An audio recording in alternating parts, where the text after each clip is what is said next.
Is it chocolate, I think Benji? that's his cologne. It's made coffee, but it's no chocolate. It's Benji chocolate. has hot chocolate. It's rainforest nut. Yeah, Benji's got like a cafe going back there. There's a whole kitchen on his area. But there's no. I didn't put any chocolate. And by the way, it's getting kind of sloppy back there. I mean, I know Artie eats Artie's got a whole thing back there. You know how Artie said he was eating healthy, healthier? Yeah. So I go out, he's on his second cupcake, and I said, is this the healthy eating you're talking about, Artie? He said, well, I did take the Snickers bar off the first one. Yeah, well, I'm part. It's my regimen. There's a big Hawaiian punch going. Yeah. The healthiest thing he ate this week was that new pussy he got in fucking Atlantic City. Were you there? No. He got new pussy. That's great, Artie. Yeah, look at him. You look, look how fucking happy he is. Oh yeah, he's peppy. He's again. a new man. Yeah. He is. Better than heroin. Well, I wouldn't say that. She was only an 8. But guys, really, what's going on back here with all the clothing on here and Artie's English muffins? What's with the English muffins? Who's are those? Someone dropped them. muffins? I don't know. Are those yours? Can we clean up back here? Yeah, Indaman asked us to. Yeah, it's kind of bumming me out. Benji has all kinds of condiments. He's got salad dressing, salt and pepper. Can you get a little locker area or a little place you can put those in the kitchen with all your condiments and things? I and then really them out of don't here? have. Look, I mean, listen. Anything you want, it's your place. So it's really like. That's just kind of piggy, you know. How many times I tell you this, Benj? Everything. How many fucking times? You can't even fit guests back there anymore with these fucking two. I know. I have no place for guests. Listen. 𝗪𝗏 came back here. He was appalled. No, really, try and clean up, okay? This is all Artie stuff. No, it's not. Is it? This is What is Artie's stuff and what is your stuff? Artie, take the cigarette out of your mouth. We're broadcasting. No. This is what are you, Dice? It's time for him to go to sleep. That's what he does. Clean some of that He off. sucks on his pacifier and closes his eyes. Artie's got like 50 Yankee He's shirts. got clothing over there. He's got books. The team doesn't even papers. have that many fucking uniforms. Look at this Let shit. the interns take it. I don't No, want they it. don't know what you want to save. Just get rid of it. Anything you want to throw out today, just throw out in a big pile, okay? Holy shit. Look what's going on back there. On It's over like there. you need a fucking maid over there. I've got my computer bag. Yeah, but you can throw that out. He leaves his computer bag here. Why would he carry a computer bag? I don't know what the fuck this That is. is a Vermont teddy teddy bear. Oh, it's a Vermont teddy Vermont bear. teddy bear. No, it isn't. Yeah, it is. That's a Vermont teddy I bear? think it's a Vermont, Valentine's yeah. one. Okay. It's been there for a while. It's a nice one. Can you guys throw that crap out? I just don't know what you guys want to say. If I you want, can't believe all the stuff they're pulling out of there. you should see what's going on back here. There's pictures of Artie with chicks. It's me and some of the girls in Vegas. Yeah, we could throw some of that out. You know what I mean? Or bring it What home. are you doing? Well, can we hire like a Mexican to do it? No, There's we're hiring no you. room to write over there. They've got so much stuff on that The desk. studio's so nice. Why should we junk it? But I'm a white guy. I speak English. Artie, I come in 3 times a week and clean up. I'm kidding. I know. I mean, that's why my area looks nice. He says he's a white guy and he speaks English. What is he doing cleaning? I tell you. We've come far in this country. Well, take your clothes home at least. And everyone said you hate the way I look in a Jackass sweater, and that pissed me off. Yeah, you don't look good in that. Throw that out. Those English muffins. You're a jacket guy. I turn the equipment on every day. Those English muffins have been there like 3 months. They just sit there. There you go. Yeah, thank Out in you. the garbage. Thank Yeah, you. there's a That's garbage crazy, can man. right next to you. Just throw out anything you don't want. Just put it right in that garbage bill. Were you on the road with him recently? Oh, when we used to go on the road. We're going back on the road again, which is going to be fun. I thought Artie didn't want to work with you anymore. No. Didn't you guys have a fight? No, what happened with that A shit? fight? No, we No. didn't have a fight. No. No, just sometimes it doesn't work out like money-wise that it makes sense for both. Because Bob headlines too, you know. So Right. money-wise, you got to make sure we all get taken And care plus, of. we used to get really fucked up. We used to get really drunk in that Well, shit. yeah, you know. I mean, one time I got off stage, I went to the back, I like, it fucking killed, the crowd's going nuts. I go, Artie, you're out. I look, he's laying under a fucking table, and he's supposed to go on stage. What is he, asleep? No, he's just fucking a mess. I go, Artie, you got to go on. He's like, fucking go back on. I ain't going on. Wait, I'm trying to think. The gig you killed. Let me think. Well, you were under the table. You didn't see it. It was so funny. This was a great one. This was at a diner. Levy, a typical fucking Levy gig. He books us at a diner. But it was a in nice South Jersey. We had 2 shows in one night in the basement, but it was I had a Taylor and egg and cheese between shows. It was the best fucking sandwich I ever had. And I got drunk. I got ossified in the first show because they were bringing up fucking shots. So he's laying under the table at the diner? Yeah, no, it was like a wedding. It's like a wedding hall downstairs, so it's nice. You know what I mean? So he's laid out under there, right? And I'm like, you gotta go on. And he just looks at me and he goes, "Go back on. I ain't going on. I'll be a longshoreman in 3 weeks again. It's over for me." And he's just, I go, get the fuck up. They're going to beat the fuck out of me. And he drags himself. I don't even know how the fuck he got up. Right. But he went up there, and he's fucking killing. He doesn't even, he just woke up out of a coma. He's killing. Next thing, the guy, what was it? The guy had that light. You remember that? That was the creepiest thing that ever happened to me on stage, man. It was in a banquet hall where I guess they were doing some sort of work, and they had these really long fluorescent lights. Right. Yeah. And I guess they put them under the table where the audience was. And I mean, these were like a 10-foot long, like, bulb. Yeah. And I was drunk enough to the point where I could be hallucinating. I don't know what's going on. So I'm on stage, and I'm at 10 minutes in. I'm like, all right, I think I can do this.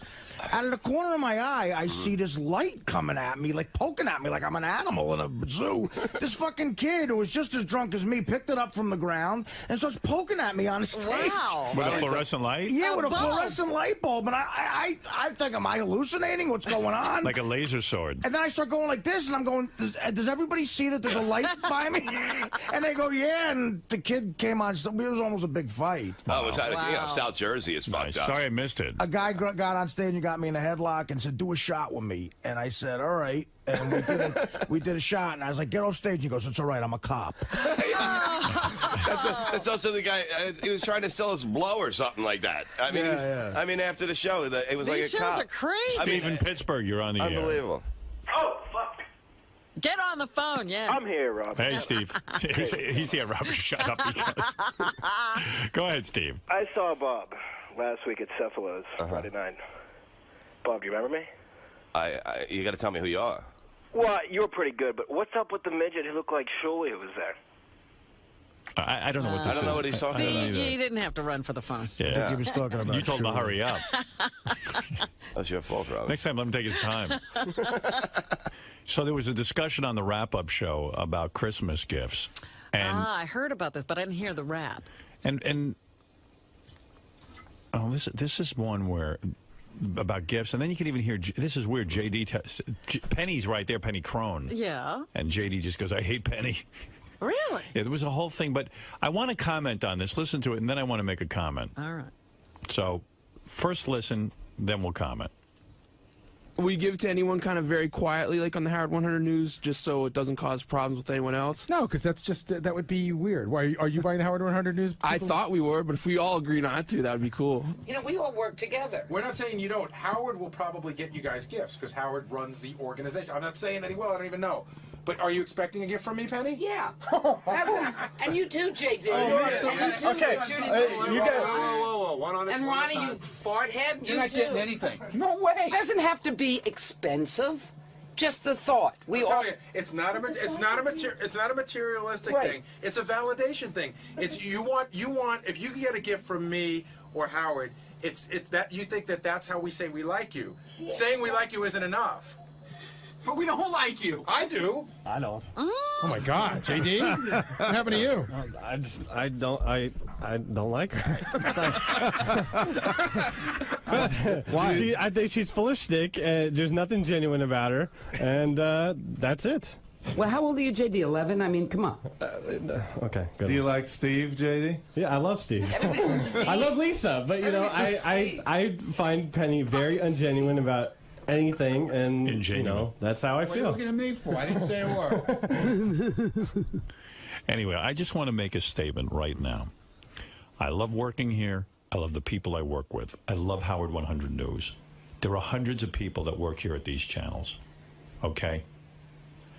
And I love them all dearly, and they all do a great job. But I've come to the conclusion that there are 300 people right now on my Christmas list. Jesus. And I'm not expanding it. I'm just not. I better be honest. You know what? I'm I not never getting... even thought of the news department. I when did. I did. Honestly, because I did. just, you know, they're not here, and I just think of this. There are all new people. I can't afford it. Yeah, you know, it's it's just ridiculous, and it's just going to have to be accepted around here that, like, I know the channels are called Howard 100, but really, let's serious buy everyone a Christmas gift. I got to tell you something. I worked for 𝗏𝗏𝗄𝗎 for 20 years. Never got a gift. Man never sent me a gift. Well, he did sometimes. Because I'd send him gifts, and I'm stopping Well, I that. sent him a gift every year. Never got a gift. Exactly. Don Buchwald, my agent. Come on in, Penny. Don Buchwald, my agent. You know, I always send him a gift. I'm not sending him a gift anymore because he criticizes my gifts. Really? Yes. He likes my gifts, but he's never sent me a gift. And he doesn't send me a gift. And quite frankly, there are a lot of people who do send me gifts and all this. But I've got to tell you something. I cannot make the leap now to everybody who works on this channel. No. I can't organize it. I don't want to organize it. I'm fed up with the whole fucking Christmas thing. It's just a fucking sales thing anyway. Well, nobody has a 300-long Christmas gift list. I'm spending... I'm embarrassed to say what I'm spending on Christmas gifts, and I do appreciate everyone, but I cannot just get this together to start in now with the news department, the Bubba show, the Pharrell show. Right. I never even thought about that. If we do that, it's just not going to happen. I was telling John Hunt, because, you know, they brought it up while I was talking to John Hunt about the music special they're putting together. And I was telling them, like, last year, I almost got investigated by the government because I was taking out so much money from the bank to give out. Wow. Yeah. I'll tell you, I was buying drugs. Wait, can I tell you something? So, Penny, let me talk to Penny. No, thank you, Gary. I want to talk to Penny now. You have to move away from the microphone when I say I'm talking to Penny. Don't run out of the room. Just wait your turn. No, it's not going. All right. Yes, Penny. Penny, I want to say something to you. Yeah, what happened? I find you a wonderful woman, a very talented newscaster, and I'm happy as can be that you work here. And you guys ought to get together and give your own gifts. I think that everyone within their own department should exchange gifts. Yeah, that's easy. Yeah. Unless you're mentally ill and you need some sort of validation from me. I'm not getting you a gift. Don't get me a gift. See, but I don't think want that's any it. gifts. You hit it. She's mentally ill and needs validation. But I just want to say... Then what do you do? I just want to say, Penny. No, I don't want any jokes made. I'm not getting anyone any gifts. Bob, shut up. I already have... I take care of the on-demand crew. I take care of my immediate crew here that works on the Howard Stern show. You guys in the news department should exchange gifts with one another. Go ahead and comment, and you can say whatever you want.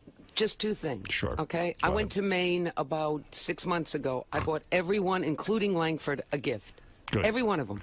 I thought, you know, it's summertime, I'll give them each a gift. It was nothing big. That's nice. Insanely irrelevant point next. No. Validation that Gary is talking about is horse manure. Okay, fair enough. You know, it's the thought. Right. You don't have to spend a lot of money. I bought him little lobster claws that were harmonicas that Tim Sabian could stick up his butt, you know, anything like that. But I bought... so you spent a lot of money on junk, is what you're saying. Yeah, but it was like Jackie Martling. Yeah. But it was the thought. Then I'll have to go out and get her a good gift. What am I If I going to sent do her now? monkey claws, it would be worse. If you sent her a harmonica, she'd shove it up your ass. Right. It'll be a news story. What am I going to do with that Howard lobster Stern claws? sent us harmonicas. No, and I'll tell you something else, Howard. You said something about gifts a couple of weeks ago. I can't do it anymore. When I was on the air, you said, Penny, I don't even know you. You're not my friend. You've been to a couple of my news conferences. Right, that true. has been steaming in me since you've said it. Yes. I went to We're not friends. We are friends. I mean, we're When work did you get acquaintances. together socially? Yeah, I mean, we're friendly. We're friendly. We like each other. We know we do, but we don't get together. It's like a neighbor. You wave when you see him. No, it's more than that. I mean, we don't have to. What evidence do you have that it's more than that? You don't have to get together with someone to be friends. Right. You know what? If you called me... I have a different definition. I got a lot of friends. If you called me at 3 o'clock in the morning and you said, Penny, I need you right now, I would be there. And I have a feeling if I called you at 3 o'clock in the morning, you'd be there. I wouldn't be there. Penny's right. Penny's right. Penny's right. I consider myself friends with David Schwimmer. Okay. So, you know what, Howard? He's my friend. As far as you're concerned, and I have a feeling the only one on the Howard 100 News Department that's going to get a gift, I'll bet, and it's going to be kept a secret, is that Steve Langford. Oh, I already I'm not got getting his gift. I bet you did. I am not getting Steve Langford a gift. I'm not getting anyone at the Howard 100 News because in other words, Penny, if all my friends, I would have to go through every show on this channel and everyone who works for me everywhere, and I'm already up to 300 people. I can't go further than 300. You have 300 people, and you can't include the Howard 100 News team? It's not about the Howard 100 News team. It's just 50 other shows. I can't get into a huge... As it is, it's a military How many people operation. on your gift list? I was going to buy for everybody here, you know, for Will and Jason and you and Howard. We're telling you, no one has and the everyone time. else. Do not. We can't shop for that many gifts. You know, be the Grinch of Christmas. It's not Grinch. I give 300 people a gift. It's enough. You know, I take off the Christmas list as a barber. My gift is not what?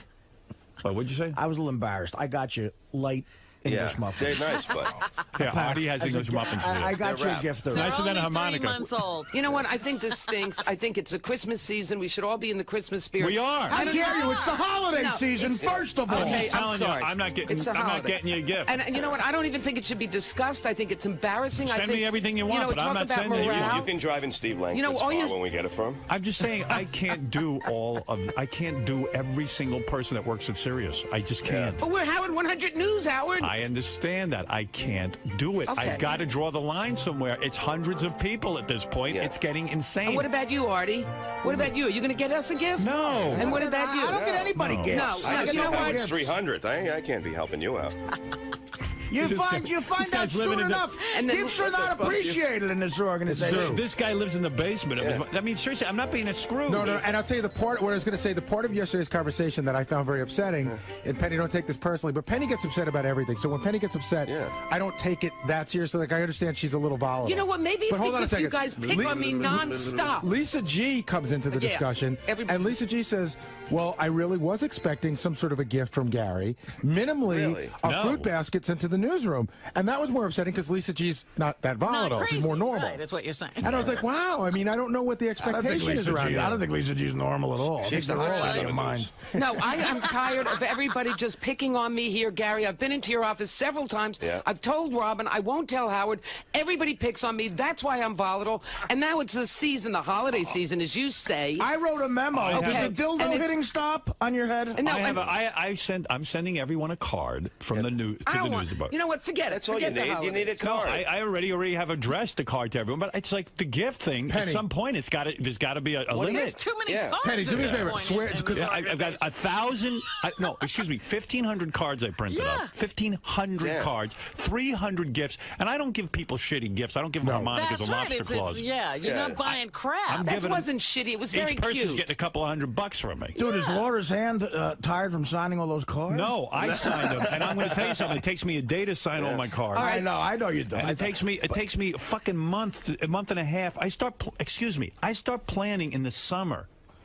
This whole Christmas fucking thing, it's become torturous. I can't wait to retire so I get the fuck done with Christmas. Why don't we do a grab bag? We say that every year. Yeah, I know. I don't mind doing Christmas Somebody with will be Santa with with my a big girlfriend and my kids. It should really be limited to your family. It should be an exciting thing. Sorry. A small thing, you know? Let me tell you something. If somebody. We started doing this as a goof years ago. It's because it's and funny it on the air. got too serious. Yes. Yeah. Why don't we go to Penny's Dollar Store and Really, get gifts I mean, for everybody? I love the on-demand crew, but it's like at this point, it's like insane. Mm-hmm.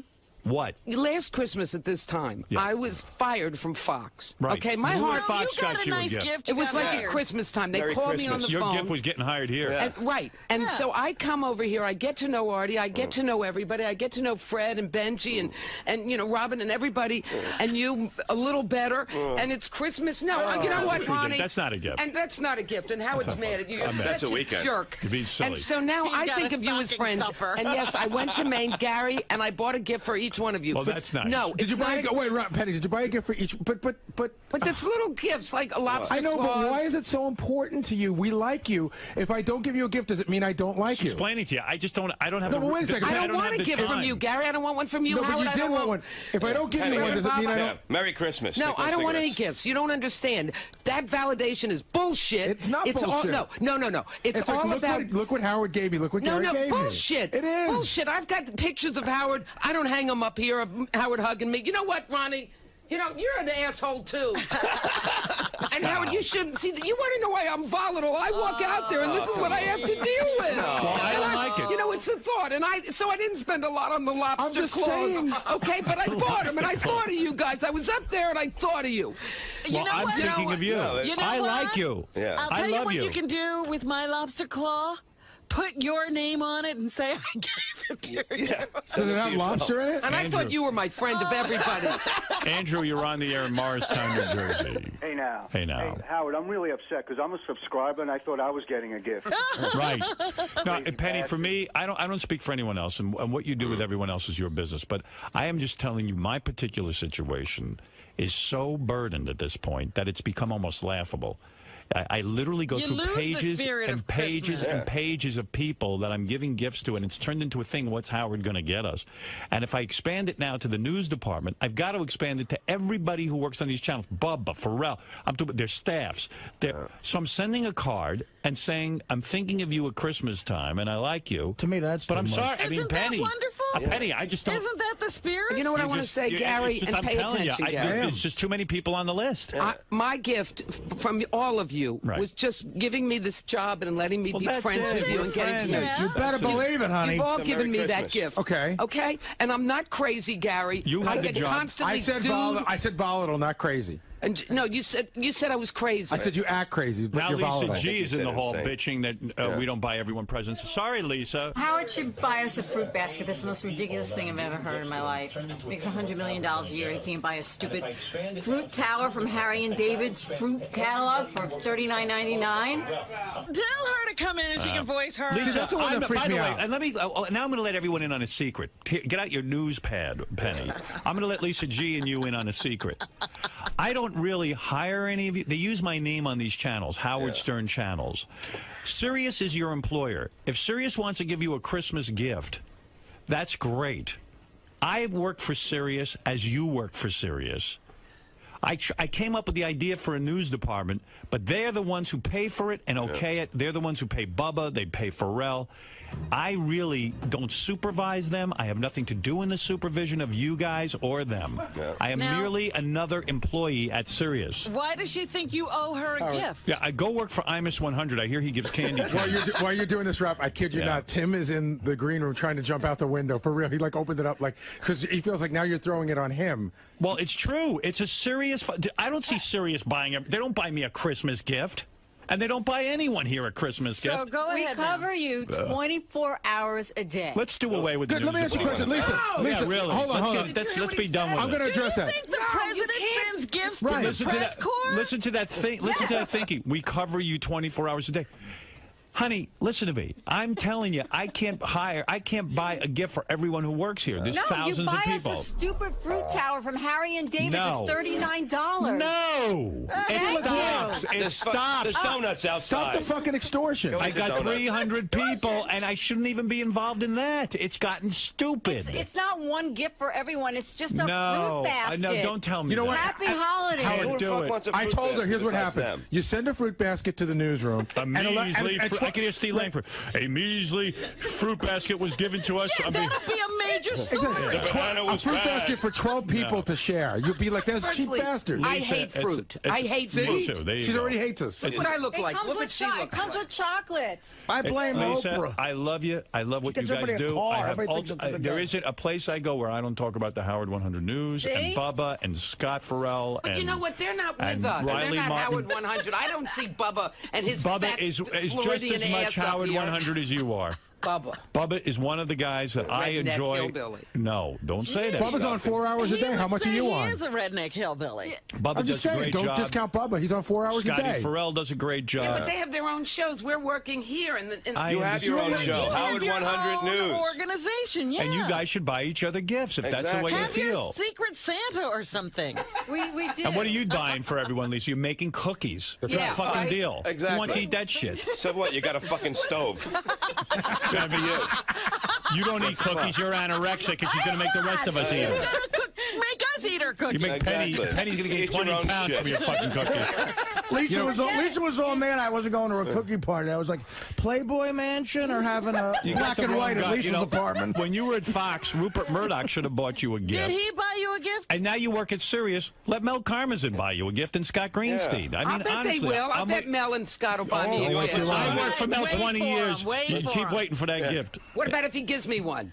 He ain't giving you one. Let Tim Sabian, that motherfucker, give you a He's a gift. cheap bastard. Yeah, thank you, Penny. Don't talk about Tim that way. F all of you. First of all, you get a gift twice a month. It's called a check. Exactly. That's it. Thank you. You know what? You ought to write a greeting on it, agree. I agree. That's right. What is this? Happy payday. Now, I'm going to get you a car, Penny. Yeah. I don't want to. I never asked for gifts. Gary is full You of came crap. in here and asked for a gift. Why are you there crying? You're not going to be on the list. You eat her fucking cookie and You shut know the what? fuck up. You ruined it. So I don't even care anymore. I didn't ruin anything. Yes, you I'm did. explaining my way. You took away the whole holiday spirit. Good. I could use the extra So it time to do other stuff. Aren't you a Jew?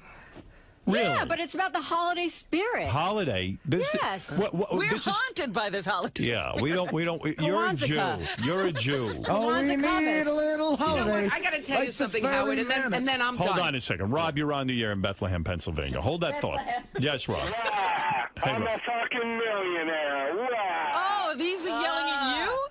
I buy my staff gifts. I buy my staff gifts. The people on the Howard Stern show. 100 is 10 news people you got to buy for. Oh, it's not about 10. I've got 300. Fuck you.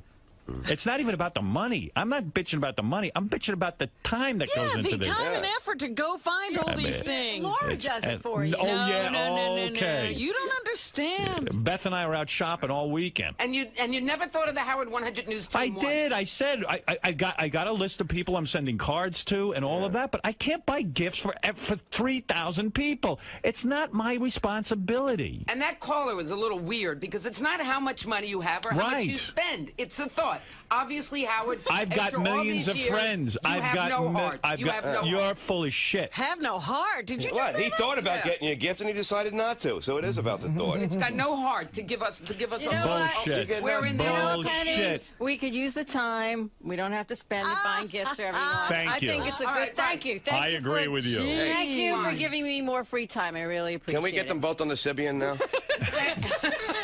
Good luck. I gotta go. And thank Penny's you, too Tim. much for Lease, that. Lease, by the way, here, take it from Aunt Teddy Bear. Tim, Yeah, give her that.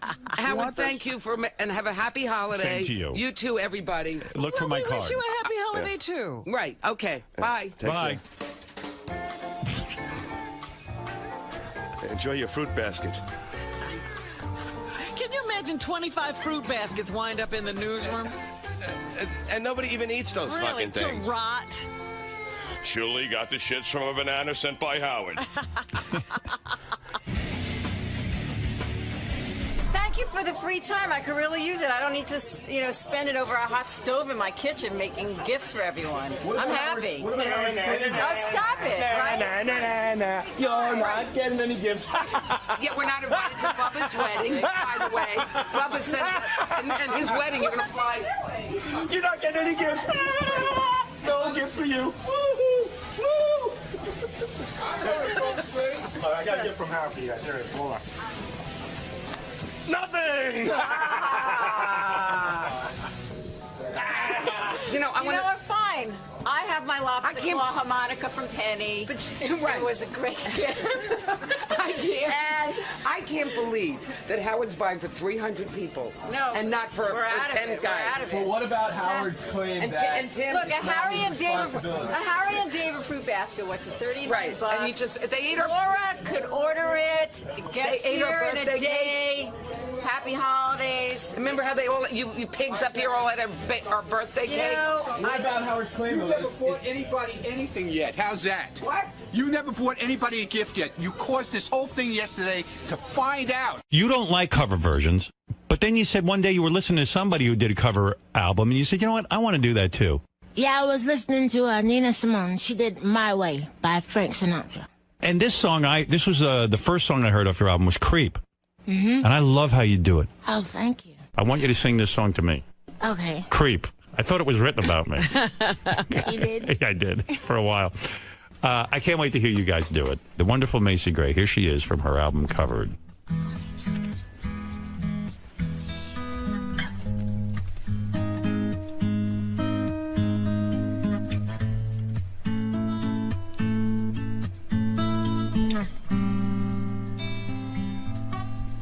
When you were here before,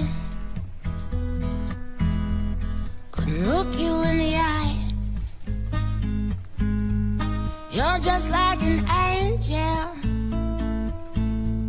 Your skin makes me cry. You flow like a feather in a beautiful world. And I wish I was special. You're so very special. But I'm a creep. I'm a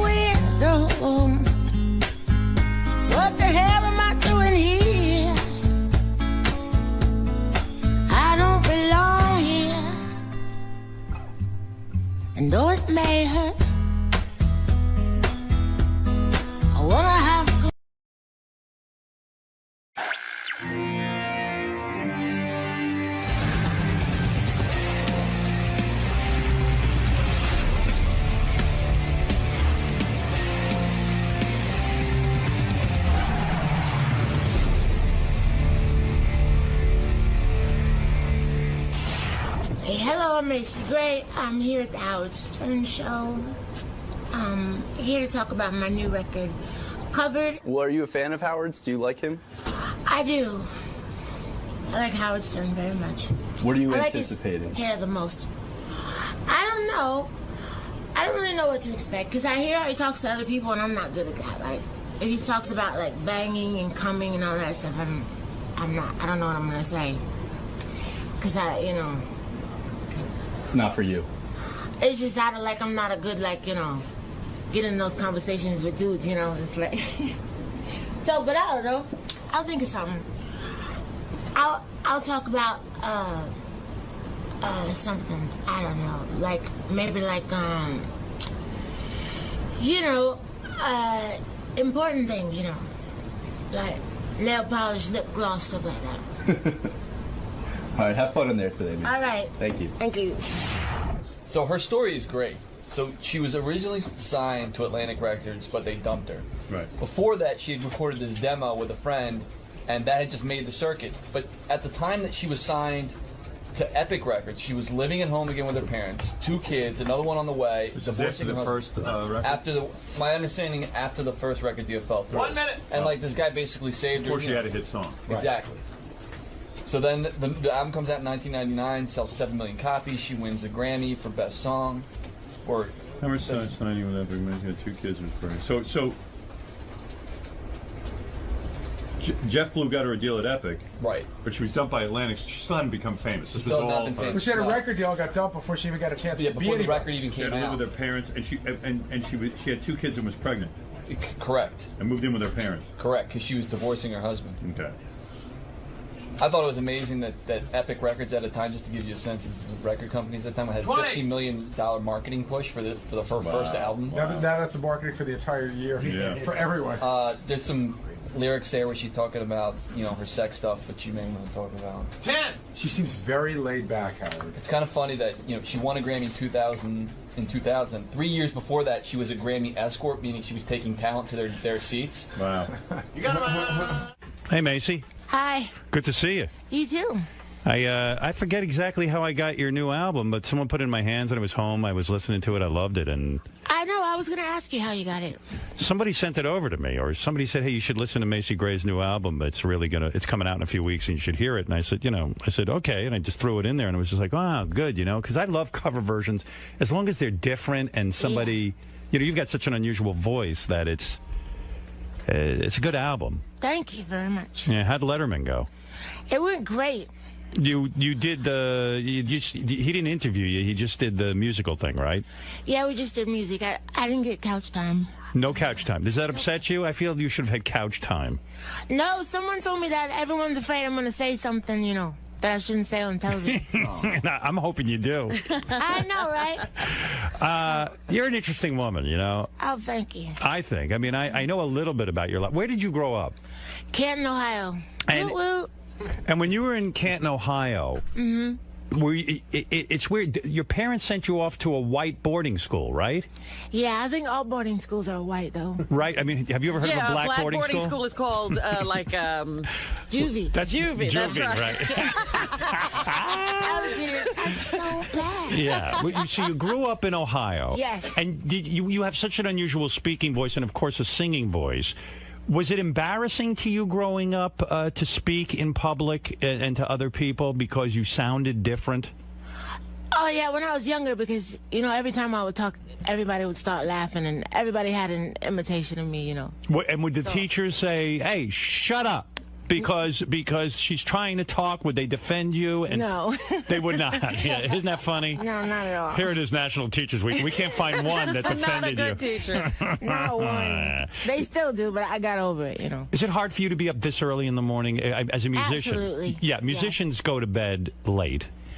I think it's hard for everybody to get up. What time do you start the show? 6 in the morning. It's awful. Really? Last night I chugged a few Ambien because I just couldn't get to sleep. So what time do you have to get up? 4. 4? Yeah, it's probably when you go to bed. Mm-hmm. Yeah. In general. But look, you got to do promotion. What are you going to do? I know. Yeah. It is a job. It is a job, my dear. I know. Yeah, it's a good job. It's good to get up. Do you like being a singer? I do. I love singing. So if you were uncomfortable with your voice and people, when did you realize you could sing? At what point in your life did you realize you could sing? In college, all my friends were, musicians. I hung out with all the music students. And where did you go to college? USC. And why did your parents ship you off to boarding school? Were you bad? No, my mom's a teacher, so she was all about education. She wanted me to go to the best schools and stuff like that. Was the public school near you crappy? Yes. But on some level, most people want their children to live with them. They enjoy them. Yeah. Your mother and father seemed like they wanted to ship you off. No. Honestly, she wanted me to get a whole better education and all that. She was really, really big on school. My whole life has been education. Trust me. Yeah. School. You're well read. Well read. Yeah. Were you rich growing up? No. My mom's a teacher. My father worked at a steel mill, and he owned a barbershop. So when you announced to your father, who has a barbershop and worked at a steel mill, hardworking man, that, I'm going to be in show business, did they smack you around a bit and try to drown you? I mean, you know what I mean? Water torture you? I mean, I'm sure that was a huge disappointment to your parents, and they probably thought you'd never make it, right? Yeah, no, they didn't think. They actually laughed. They were like... They laughed. They're like, you can't sing. You don't even talk that much. Right. And did you take out a guitar or something and start playing for them and saying, listen to me sing. I'm like a bird. Did you try to prove to them that you were worthwhile? Yeah, I would play my demos and stuff, but they were like, they're fans of like Tina Turner and James Brown and Gladys Knight. So my little demos didn't quite live up at the time. Yeah, someone once said that you are disappointed because a lot of your audience is white. You never said that? Absolutely not. Well, I'm making it up. But you tell me if it's true or false. Okay. A lot of you have a very big white following, and you would like to have a black following. You would like more of a black following. Is that correct? I've never said that. I'm not saying you said it. I'm saying I'm saying it. Oh, you're saying it. Yeah, but I'm making it like you said it. Would you like more of a black following? No, I have a huge black following. I have all Doesn't kinds matter of to you. I've never really thought about it like that. I mean, I go. My concerts are generally mostly white fans. Right. But I think I'm just so used to it. I'm honestly never really thought about it like that. Because the reason I ask is because when you went to boarding school, like you said, most boarding schools aren't black. Were you the one black kid at the white boarding school? Yeah, there was 44 of us in the whole school. How many students in the whole school? 468. And don't you think that's a tough thing on a kid to be at an all-white school when you're the one black face? Come on, it's got to be difficult. No, I think mostly you just when you grow up, you have different, it kind of messes with your head as far as where you sit in the world, as far as your stature and. Because everything represented to you is white. All the teachers are white, and most of the kids are wealthy. You know what I mean? I mean, imagine going to school and a sea of faces that look like mine. You'd throw up. They did look like yours. They did, right? Yeah. You're probably like, ugh. No, but I mean, it's just part of life, It's not. So when then when you got to socialize with black people after going to an all-white school, and then you go to USC, I mean, did you feel like a fish out of water? Where, at USC? Yeah. No, USC's like 26,000 people, and you can be friends with whoever you want. Right. Plus, I have a huge family. My father had 9 brothers and sisters, and my mother had 13 brothers. So I was like, good Lord. I had like both worlds, How many siblings do you have? I just have a brother and a sister. There's 3 of us. Are you not talking to them because they're jealous of you? No, they're not jealous of me at all. They're jealous. They're not. They are. Trust me. No, my sister's a teacher. My brother owns a gym. Exactly. They're not jealous. Then you're the big superstar in the family. It's got to be difficult. They still treat me bad. Nothing has changed. Is that true? They treat you badly? Absolutely. Yeah. But you're in contact with them, or you don't even bother? Oh, yeah. My sister is at my house right now. My brother lives in Philly. I don't see him at that. Is it true your mother was a nudist and walked around the house naked? Is that correct? She did walk around the house naked. Yes. But I don't know. What's a nudist exactly? Well, people who like... Nudists are people who like to do everyday things naked. For some reason, it enhances... Like, rather than ride a bicycle... Like, a nudist's dream is to ride a bicycle out in the open nude. Oh. You know, but you are known to go around your house naked. Am I correct? Only because I think I got it from my mother. Right, and you walk around naked, too. Isn't that funny that your mother likes to walk around naked, and now you like to... You're carrying on the tradition. Well, she would just, like, get up, you know, and she'd take a shower, but then she'd have to run downstairs and cook something really quick, you know. Right. So she just, you know, it was just like what she had to do. She didn't have time to put her clothes on. And when you are naked cooking, let's say, and your children see this, do they get upset? Do they go, Mom, please put on some clothes? This is ridiculous. Yeah, they do. They do. And you say what? Fuck off or something like this? I just say I will. I'll say I'm in my house, you know. That's really the only opportunity, you know. You can be naked without getting arrested, you know. So. Right. Wouldn't you say you've had a hard life? Have I had a hard life? Yes, you've had a hard life. No. No, because I know people that have hard lives, and I haven't had I one. feel you've had a hard life. You do? Yes. Because Why do you say that? First of all, 𝗦𝘁𝗄𝗿𝗍 was a struggling musician for years. Yeah, but every musician struggles. Every musician struggles. That's not the part that I think is difficult. Okay. You were I'll give you the brief synopsis of why I think you've had a hard life. Okay. You know, you got signed to a record label. Your first record label, I think, I don't know, something, you had a falling out or it didn't work out. No, just they didn't put it out. They never put out the album. That had to be a huge blow to you creatively, right? You recorded an album and they would not put it out. Why would they not put out your first album? I was pregnant. That was one thing. Because they felt your image wasn't right. Right? My being pregnant, yeah. I guess. Really. Well, I was pregnant, and it was I did it with a rock and roll band, and I don't think they thought that I represented rock and roll at the time. And so that album got shelved. Has anyone ever heard that album? I don't think so. I have it though. It's pretty awesome. It's a good album. Yeah, it's great. The second record label that signed you, that didn't work out either, right? No, that was my first album. That was how that was your first. Did you feel great when your second record comes out? Did you go to the other record label and say, "You fucking morons, look at how many albums I sell"? Did you tell them off? No, I didn't even think about them. I was so happy. You were happy. You became a big star. The song I Try became a huge hit. How many copies did that sell? A gazillion. A gazillion. Yes. And suddenly you're the darling of everyone. Yeah. And your marriage broke up around that time too, right? No, I got divorced before I Try came out. So you had to raise your kids on your own. Well, he was around for a little while. He was? Mm-hmm. Is he still in the picture? No, not at the moment. Are you glad? I think it's for the best right now, yeah. He's not around. The kids, you know, that's tough being a single mom. Yeah. Suddenly you become a big star. You have to go on the road. Who's watching the kids? It's tough. It's hard to balance both. True? Yeah, but I think it's hard for any mother, you know. Right. And then you got involved with drugs, right? For a little bit. A little bit. Mm-hmm. Coke? We don't have to be specific about it. No. Uh-oh, what the hell were you doing? Yeah. Shrooms? Oh, yeah, I've done shrooms. Yeah, I've done shrooms. It wasn't a problem, though. Just like experimental. Right. Mm-hmm. And so you kind of like lost your way for a while, right? Is that the rap? I was just partying, you know, but I probably got a little, like, what do you call it, distracted. Well, were you in jail at one point? Yeah, but I went to jail before all this happened. Before you were happy. What were you in jail for? I'm curious. You're such a lovely woman and well-educated and all of that. How did you end up in jail?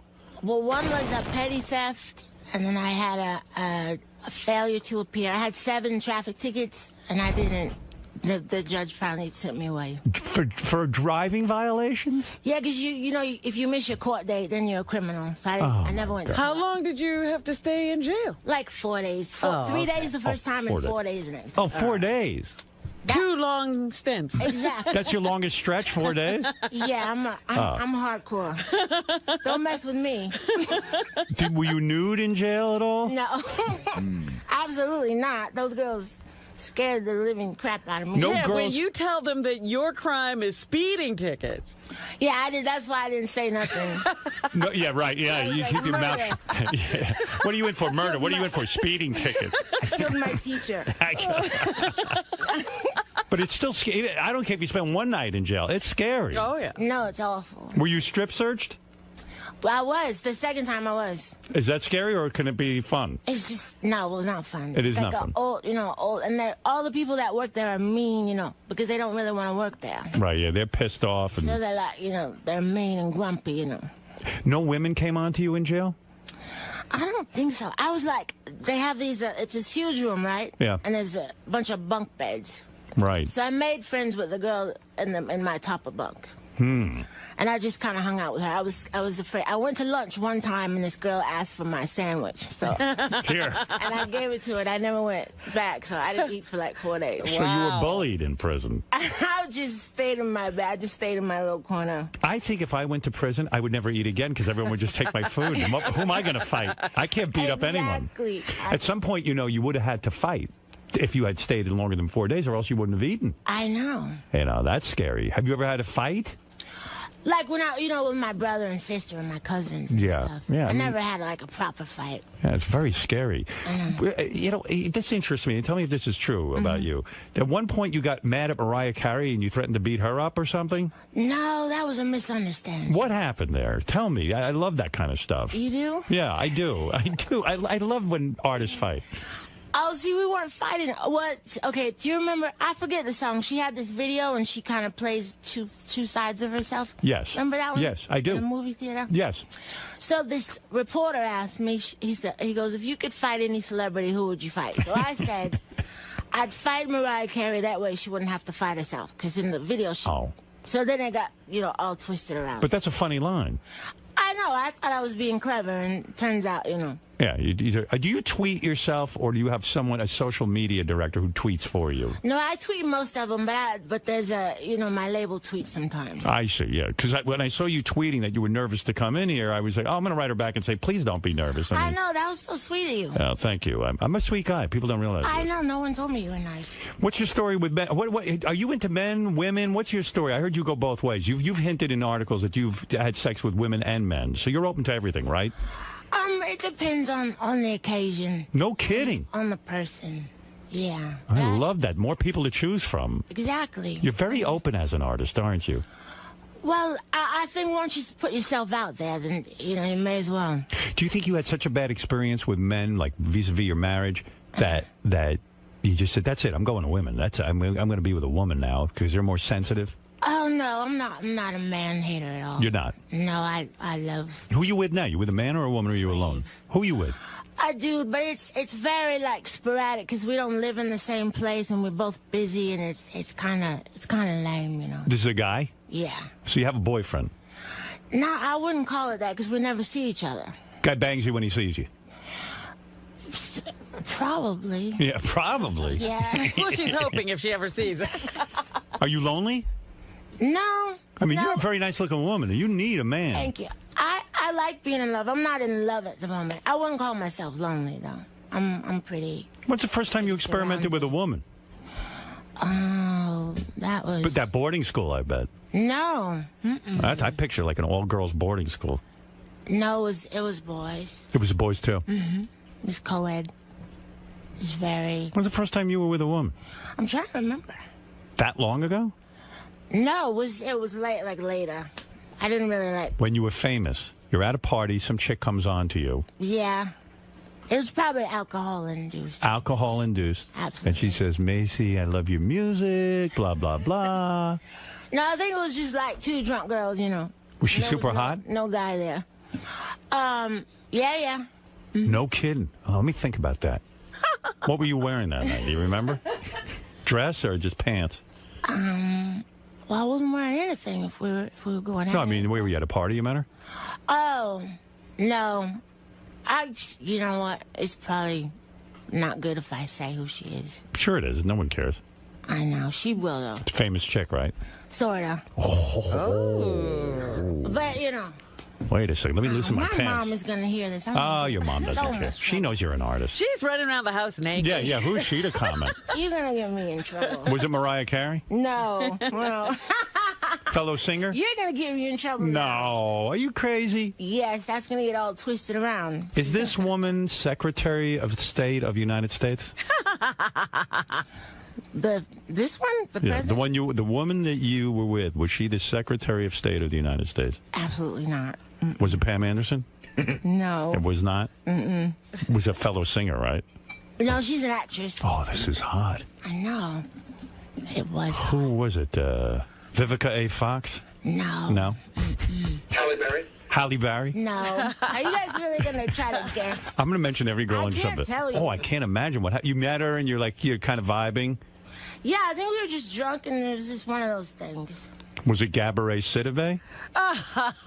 No, it wasn't her. I'm trying to remember. Who is that? 𝗛𝗿𝗱? She was precious. Precious. Oh! Why do you laugh? Like 4 then. Isn't she like 19? Nah. Yeah, she's too young for you. Yeah, absolutely. I can't imagine Well, what went not on that anymore. night. You were at a party? Yeah. Oh, well, Hollywood party. And you have fabulous friends, right? Because you're famous. Yeah. Not because I'm famous, but But yes. yeah, because I'm fabulous. You are fabulous. You are a fabulous artist. Thank you very much. And you're very womanly. Mm. I'm imagining what went on that night. Oh, yeah. So she's like your fan and you're a fan of hers. We were just hanging out. And she starts making out with you at the party? Juicy as you want it to be. Yes, it's juicy. Believe me, this is juicy. It's not really. Was it? I'm going to mention a name. I want the truth. Okay. Chaz Bono. Oh. No. No? She's a man now anyway. That's true. That wouldn't even. That wouldn't even be gay. wouldn't qualify. She doesn't Even the qualify guys in your anymore. band are sitting there. They're looking at me like, yeah, who is it? These guys want to know. I know. Who are you guys? Give me your names. Zoo. Zoo? Yep. The fuck kind of name is Zoo? A cool name. That is cool. You gave yourself that name? What's your real name? Yeah, what's your... Let's be real. It's probably Eric Schwartz. Zoo and... Martine. Martine. Mike. Mike. All guitar players. Artie. I love this. I love music. Yeah, I'm at the end. You can't see. Oh, where are you? Yeah, you missed RJ. What the hell are you doing over there? Hi, now. What are you even playing there? Conga or something? Playing a cajon. Playing a wooden box. What the fuck is this? Yeah. What is that? It's a. I could play that. You could. Yeah. He plays box? I play box. Played it for years. I could do the entire Sgt. Pepper's on a box. I actually play chair, but I'll play it for you later. Chair. Man, oh man. Any of you ever tried to score with Macy?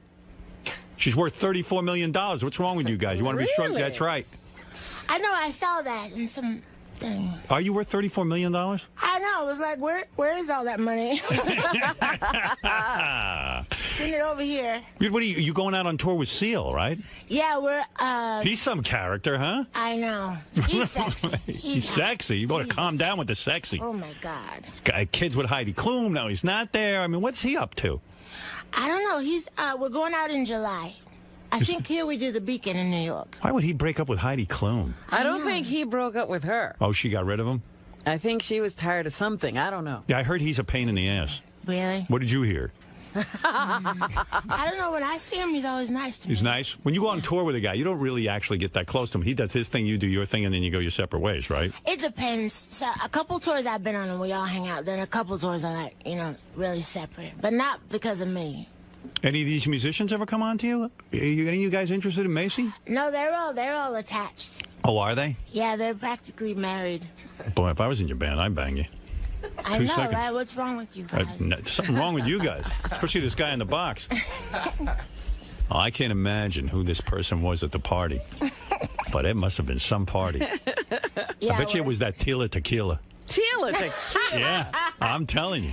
No. I could see you two together. Not tequila. Mm. I don't think I could hook up with someone named Tequila. Was she a very attractive woman? Yeah. Yeah, she's gorgeous. No kidding. I know. Oh my God, this must be some story. And you only saw her that once, and that was it. No, we're buddies. You get together once in a while. No. Mm-mm. It was a one-time thing? Yeah, it was a one-off. Macy, explain that to me. Why, if it was good, like why not get together and, pleasure each other once in a while? And let me watch. Well, I'll remember that next time and call you up. Was she more famous than you or less famous?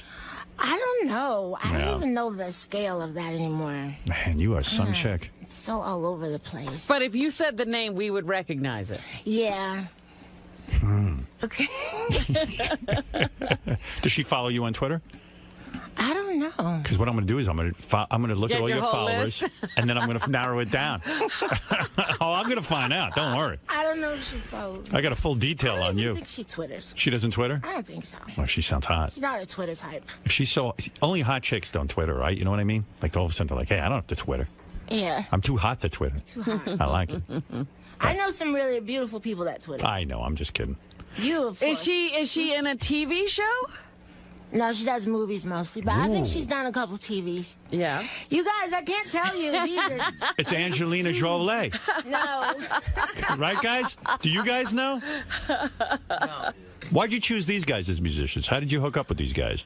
Oh, they're really great musicians. Really, I'm not just saying that because they're here. Oh, I bet they are. No, they're really awesome. You miss Letterman? This guy over here looks like he's going to throw a hatchet at me. What are you so unhappy about? You play guitar. It's fantastic. I know. Yeah. I know. I'm so lucky. You're not I play the kidding. guitar for a living. What do you play? You play piano, right? Yeah, I play a little piano, a little guitar, and I play a little bit of drums. Did you took piano lessons as a kid, right? Yes. Yeah. And you hated it. Hated it. Painful. Hey, But I learned about music, you know. My piano teacher killed himself. Really? Yeah. Why? I was so grateful. I hated piano lessons. How long did you take them for? 5 years. And the guy hung himself. I was like, oh, Why thank did he you. wait? Why did he wait? I would say, well, couldn't you have hung yourself the first month?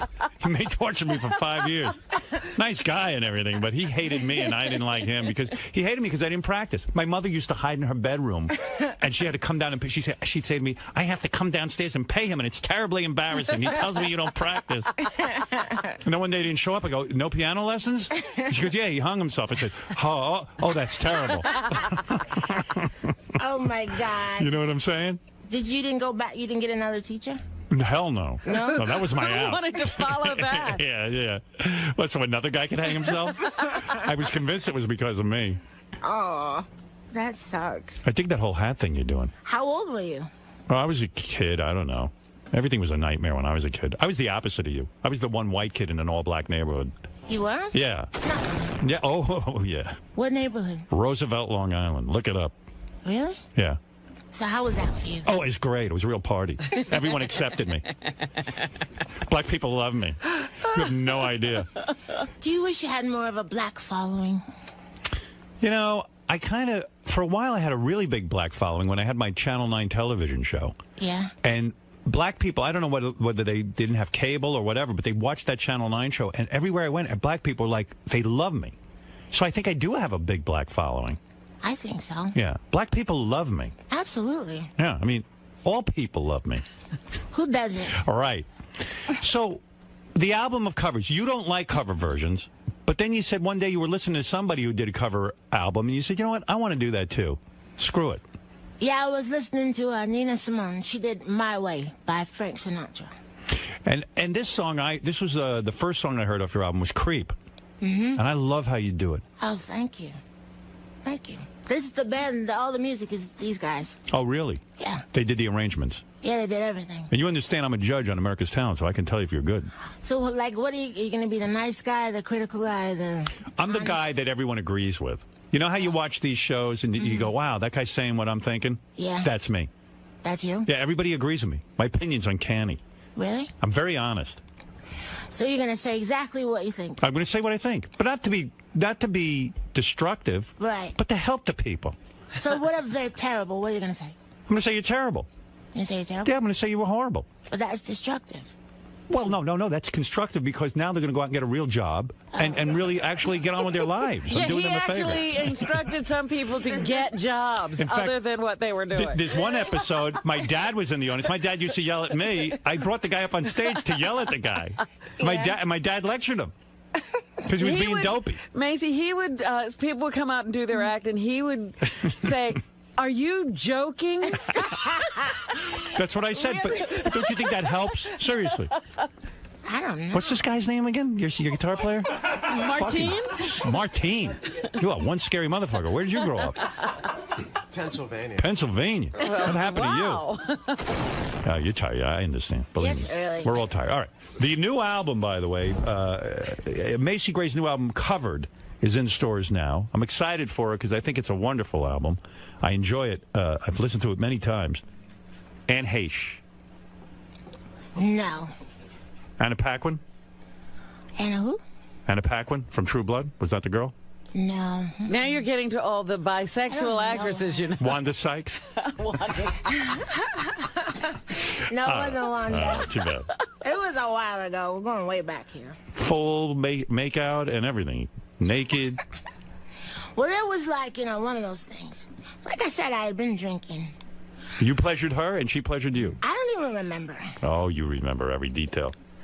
All right. You know what's weird? I heard a story about you. You talk about the song I Try, which was a huge hit for you.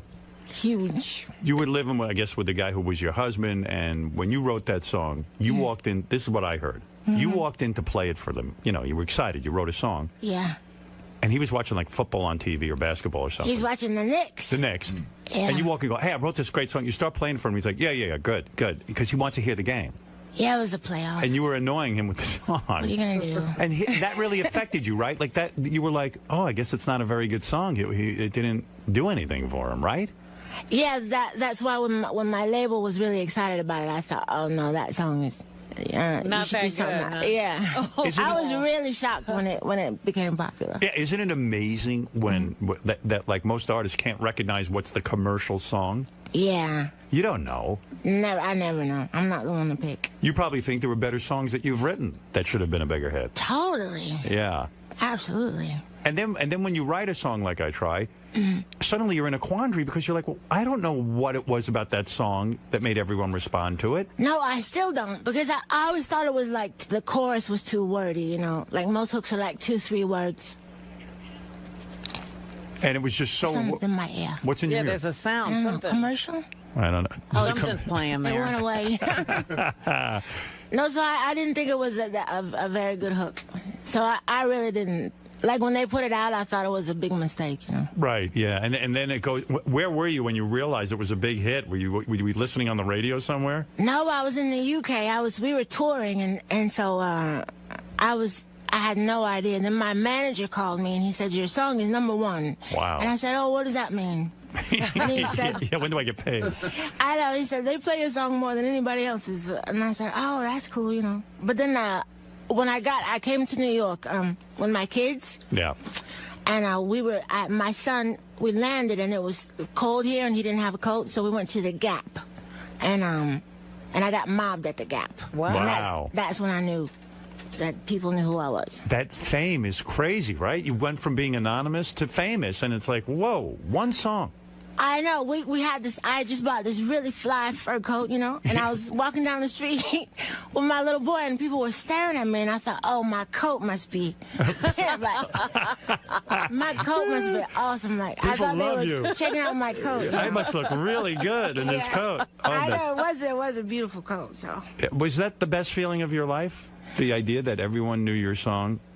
Yeah, that was cool, because I wasn't expecting it, you know. Right. Like, now you put a song out, and it's like, it's different, you know, because it's supposed to do all this stuff, so. Right. When you put out subsequent albums, and they weren't as big because you don't have that big hit, does that destroy you personally? I mean, did you get affected by that to the point that it made it hard for you to be an artist? Only because people made such a big deal of it. You know, I do a lot better in other parts of the world, so you know, I think my career's been great, but you know, people get all tripped out about when you know, everything is about what you've done lately out here. Right. You know? Well, yeah, and I mean, I imagine the record companies would say, "Come on, you got to write another hit." Yeah, they're all, you know, they get all freaked out, but I think we did good, you know. Yeah, sure. Yeah, I mean, I think sometimes I get too affected by everybody else's opinion.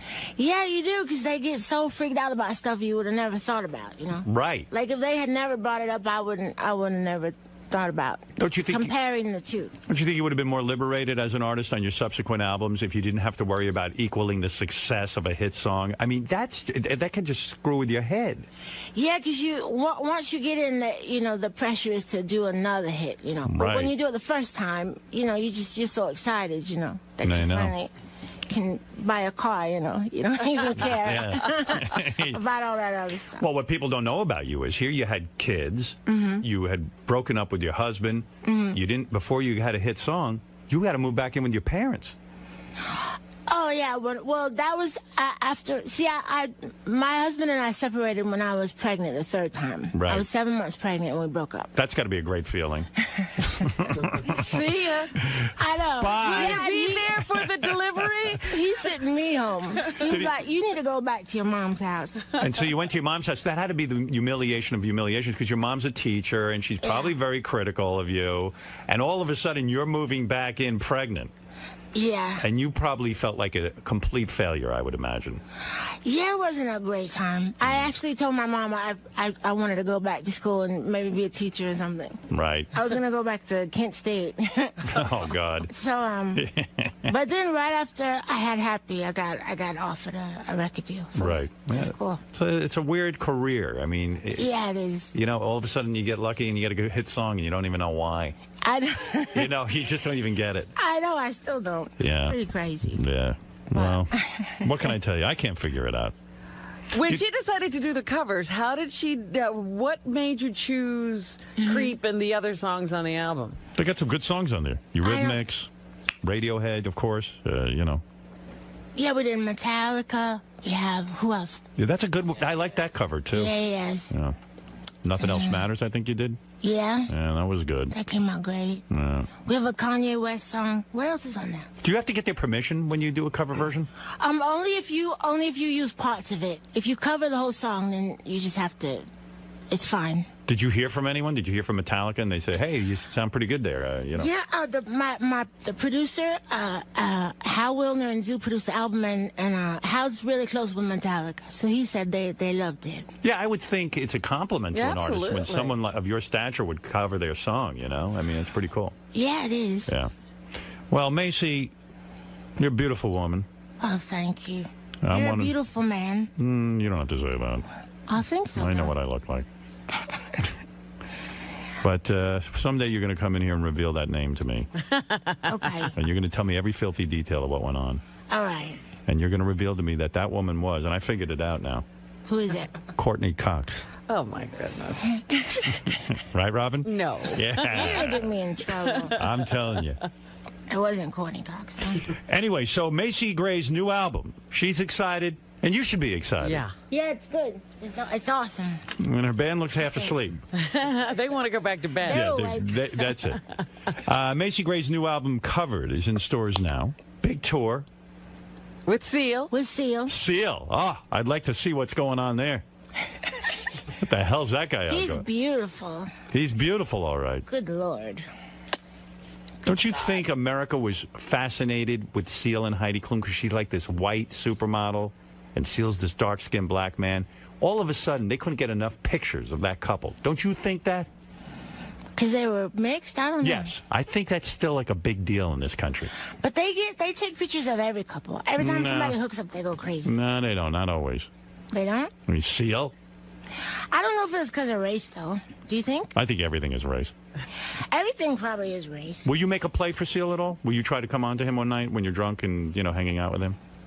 Probably. You probably will. He's really gorgeous. You would make love to him.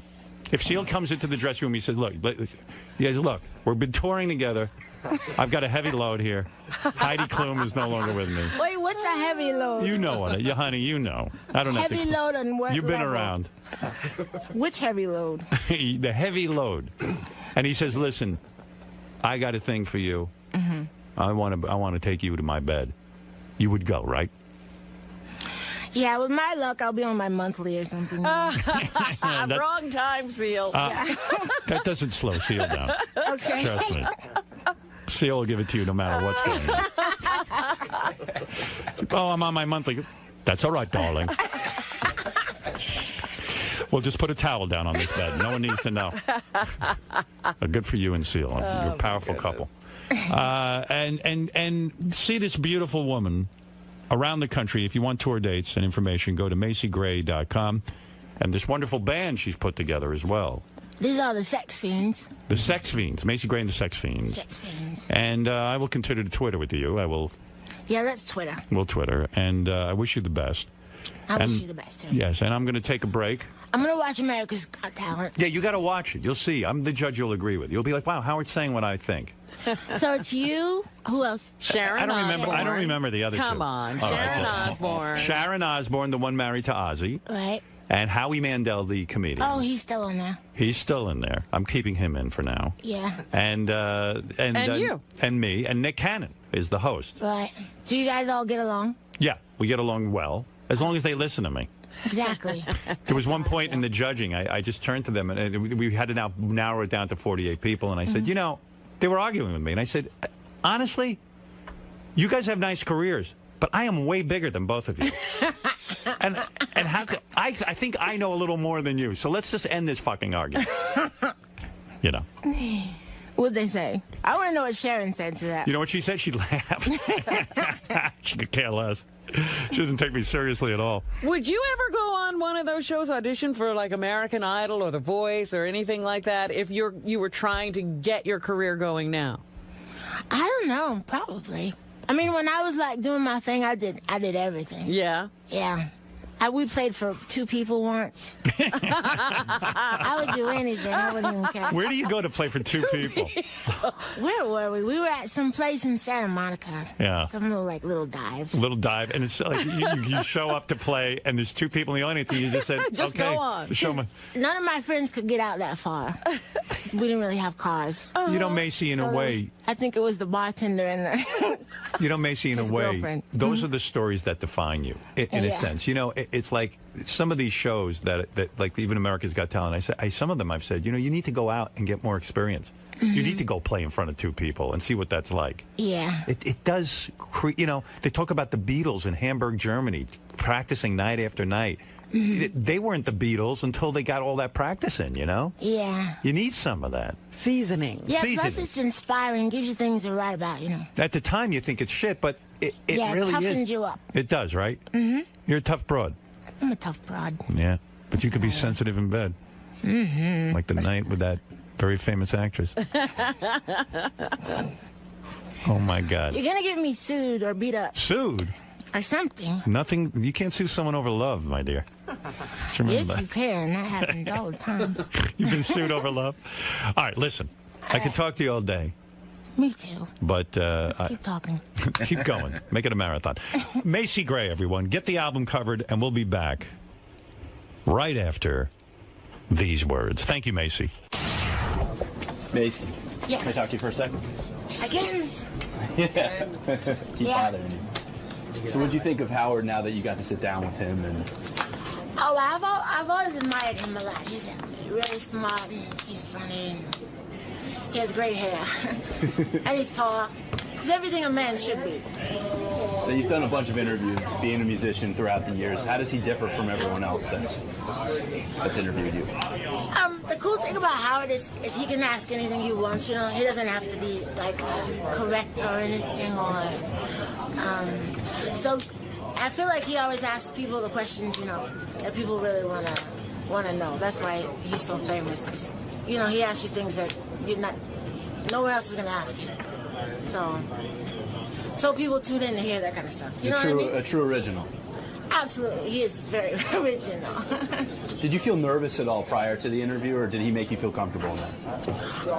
Before I was, because I hear, like, the way he goes at people sometimes, and I didn't know if I could handle that, you know. But he was really good to me. You mentioned to me you weren't sure if you were ready for all the sex questions and all that stuff, but it seemed like he provoked those in a very humorous way. It didn't seem like you were offended or anything. No, it was good. He made me really comfortable. I was fine. It was nice meeting you, Macy. Thanks for coming down. Good luck with your new album. Thank you. Okay.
Hello, I'm JD Harmeyer, and I'm here to bring you another installment of Private Time with JD.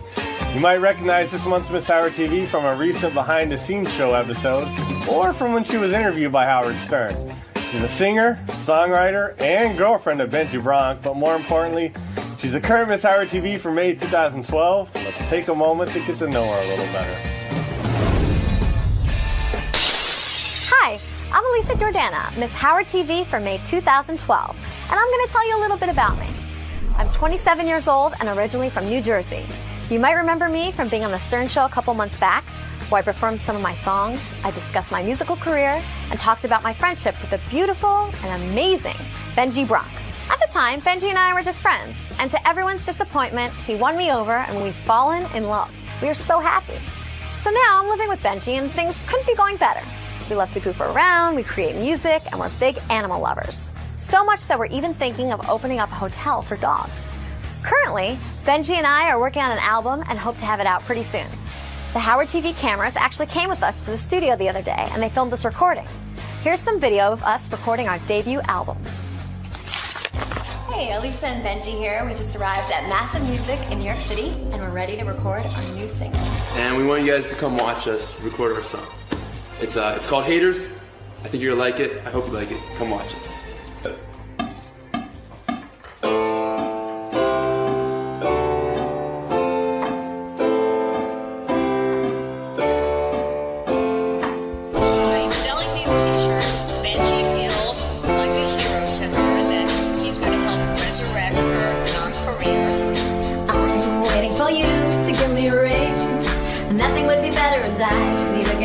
That this won't be a fling. I'm gonna need forever and I can't believe I got into this thing. I wasn't even looking for love. I wanted to date you casually, casually. You say you know what love is. You say you wanna be famous. You said you had a song for me to sing. You know I'm gonna sing it. Cause we're gonna have the haters. They're the ones that are gonna make us. So let's start a celebration. Cause we know what love is.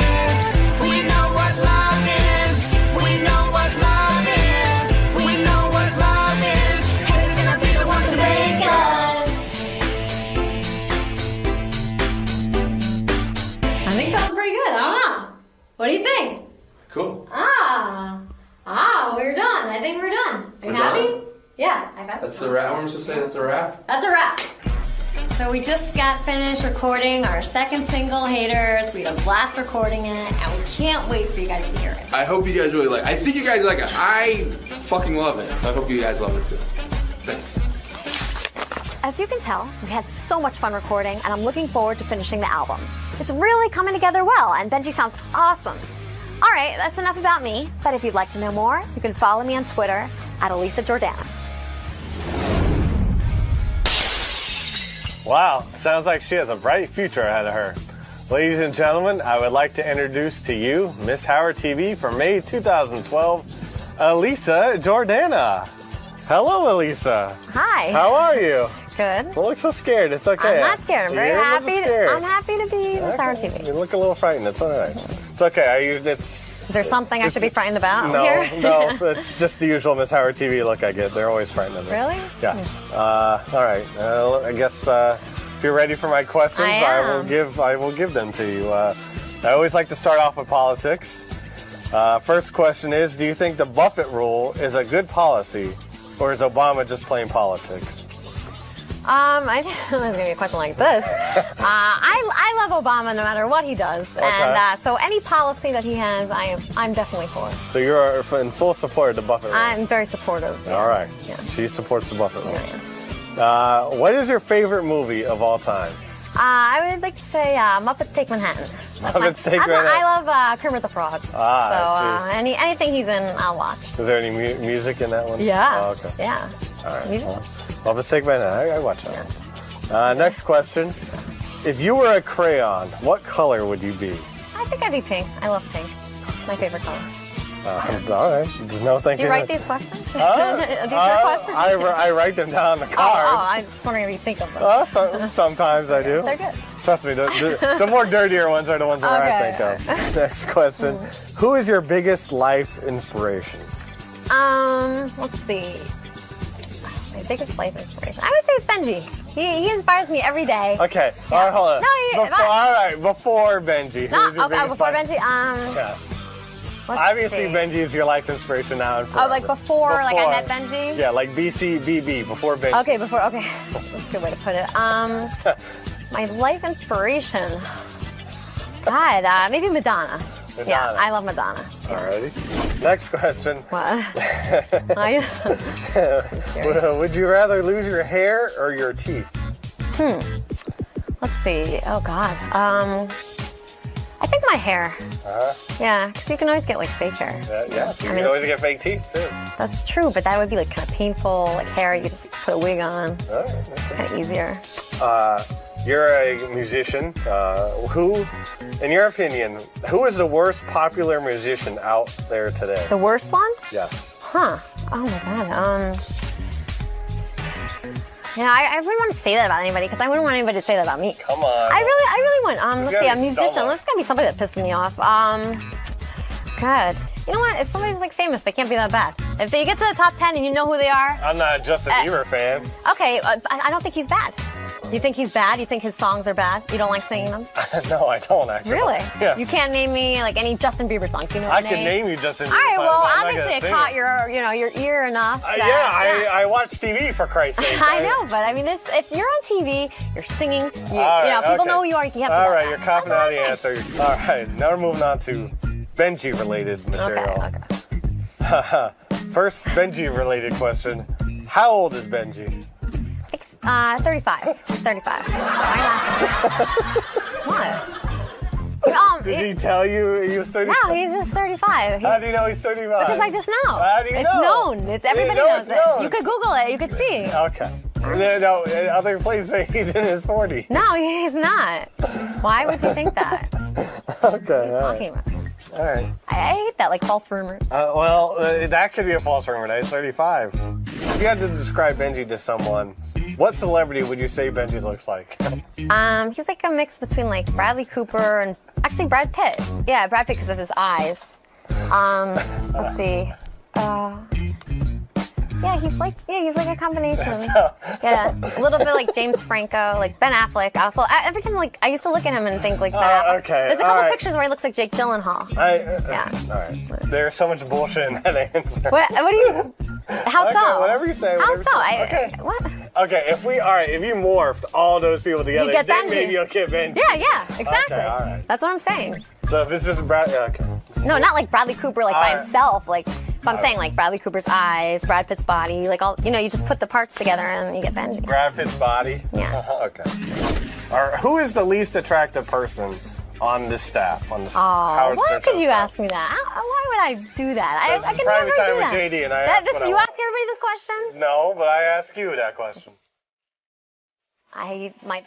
My first answer was not a nice answer. I don't want to give it. Just give No, it. I don't want to do We it. want I will honesty. not do it. This is private time with JD. We get honesty here. Well, my first instinct was to say like the person that says something bad about me, but you know what? I'm gonna take the high road and not say that about that person. But that was the person I was thinking of first. But I don't even believe that. So Lisa G, we'll put up. I mean, that's what I was gonna say, but I changed my mind and I will not say that. Okay. Well, I don't actually believe that. What is the most disgusting thing Benji has done in front of you? Disgusting thing Benji's done. I mean, it really disgusts me that he won't take any clothes off. That's disgusting to me. That really disgusts me. It's upsetting because, like, he expects me to be like nude, and then he has like all these layers of clothing on. It's annoying and disgusting. All right. I think our levels of disgusting vary, but that's whatever. You wouldn't be disgusted by that? I am not disgusted with Benji with his clothes on. Really? I'm more disgusted with them off, but. So you've seen them off. You've seen them off. Who hasn't? I haven't. He was sitting in a room naked, for Christ's sake. What room? We did a Wheel of Benji once. He was naked. I gotta Google that. Yeah, Okay. whatever. What is the most romantic thing Benji has done? Well, I would say that press conference that he, took over and he said my name and he was so nice and tried to promote my music. And then on Valentine's Day, we had a really nice day and we were like walking around the city and just like, it was just very cute. And then he carried this couch that he found like all the way home, like 20 blocks. And he carried it up the stairs for me. And it was so sweet. It was like a little gift. I loved it. I wouldn't say a couch is a little gift. No, it was a big gift. It was really nice. Yes, yeah, very yeah. Nice, very romantic. That was nice. Yeah. He's done a million things for me though. Like he's just so nice to me all the time. I could name a million things. All right. Yeah. What is one thing about Benji that you don't like? There's nothing that the not taking off clothes thing is annoying, but besides that, I don't like. He's not perfect. He's pretty much He's perfect. not perfect. He's perfect. All right. I mean, he's perfect, but I'm sure there's things that he does that I don't like. Like when he yells at me, I don't really like it. Wow. And you know, I mean, just when he has a problem with me, that I'm upset with that. But besides that, he's pretty much perfect. What is this ring, by the way, on your? Well, I bought this for myself because I thought it was like kind of like a law of attraction thing. And it was a promise. It's kind of like a promise ring, but I bought it and I'm hoping that it'll turn into an actual engagement ring. So this is a promise ring and hope he'll promise to make you a wife. Yeah. I see. All right. If you could be a popular, successful, and rich musician, but had to dump Benji. Oh, no What'd you way. do? That'd be crazy. How could I do that? Okay. How would I ever do that? I would never do that. You know what? That's not, life is about love, you know? It's not about that at all. Now we're getting to the dirty stuff, the good stuff. What is your favorite sexual position? Like all positions. It's not like a position, but I like doing like public places. Like that. Is that a position or not? Like that's the position I take on it.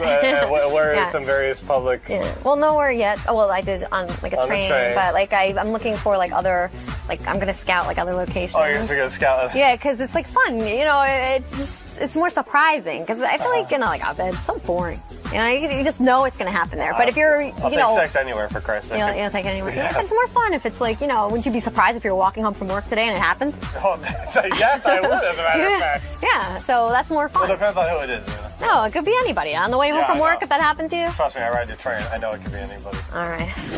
Are you into girls? Not really. I don't want to cheat on Benji with anybody. Girls, boys, anything. Nothing. But have you had any I like lesbian experiences in the past? None worth mentioning. I think you already talked about this. You are into anal sex. No, I said, I didn't say I'm into anal sex. I said that, Benji, I wanted to try different things. It's fun to experiment with whatever, you know, whatever it may be. That. But, you know, I'm into, you know, making him happy, however that is. If it was that, I would do that. But he doesn't like that, so I don't ask. All right. Do you like to give head or only do it because you know a guy likes it? Well, I mean, come on. I mean, would I choose that over, like, you know, there's a lot of other activities I'd prefer to do, you know, like, would that be first on my list? No, you know, blow job, you know, job. I mean, it just, it's not that fun, you know. I mean, I guess you really do it. I feel like women do it to make the guy happy. I really do. But there's happiness in that. It's fun for that reason. Some girls get really into it. They like it because of that. Believe me. Do you think if a guy wasn't attached, giving her constant positive feedback, that she would do it to, like, you know, somebody would just do it right there, you know, just to like some like object? No, it's not fun doing that. Just like, you know, the movement and having to open your mouth. And there's so many things, there's so many uncomfortable parts to it. Nobody would choose that. I'm just glad we got you to do that movement, by the way. I can't even do the movement, but you did it fine. It's not called the job for nothing. Let me just put it that way. Okay, but I'll do it for somebody I love. Last question. That was the second to last question? Yes. I don't want to leave on that. You might want the last question. Fit me the last question. Okay. Where do you like Benji to finish? What? Finish what? You know, you like him to come. Come? Yes. Oh my God. Let's go. This is different than the Miss America question. Yeah, no shit. I thought it was gonna be the same. No. Well, yeah, really? your mind, yes. It's like, okay, come. Can you have another last question? No, that's the last question. Are you sure? Where's the other card? There's no other card. There's a blank. The bullshit card. What about that? No, well, that's a whole other issue. Oh God. Or name a fucking place. Okay. Right there. I'm just kidding. Not right there. Anywhere. My body is Benji's playground. He can go wherever he wants. Okay. All righty, well. Oh, my God. Well, I don't care. I don't even want All right. On that note, our private time together is over. Are you disgusted? Yes, a little bit. I'd like to thank you, 𝗛𝗄𝗿, for joining me. And I'll see you next month.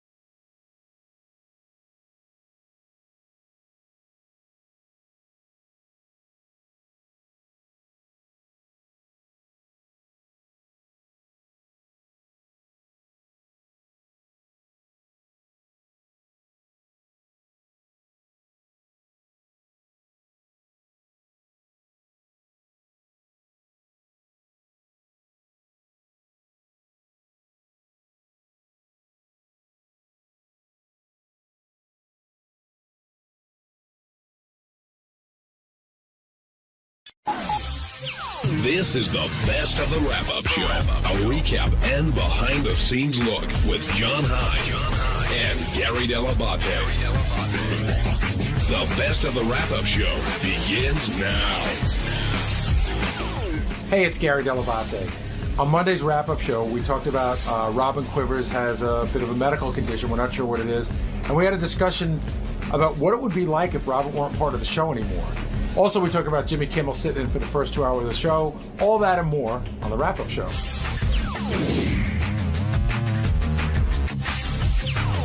Jason in Ohio, you're on the wrap-up show. Hello? Hey, Jason. If Robin does happen to have something wrong with her, hopefully she doesn't. But if say they do have to go in and remove something, do you think she would do it? Would she do it during the vacation to do that, or do you think she'd do it?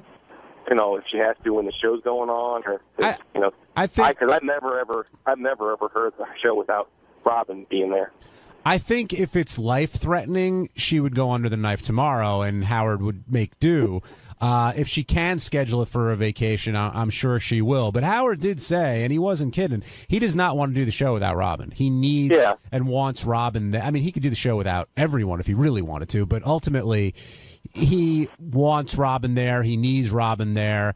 And it's funny because if you had heard Howard say, oh, you think it's cancer, I'll give you odds, you'd think he just doesn't care. It's a really cold, unfeeling thing. But that's just the way the show works. And they did speak about it over the phone over the weekend. And hopefully it ends up being something minor and it'll just be a funny story for Robin to tell.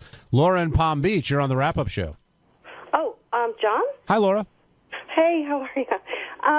I just wanted to talk about Robin and how it is unbelievable that she showed up for work today. Well, she went to a wedding. Was it in Pittsburgh? Yeah. With the catheter and the bag. But yeah, she doesn't miss work for practically anything.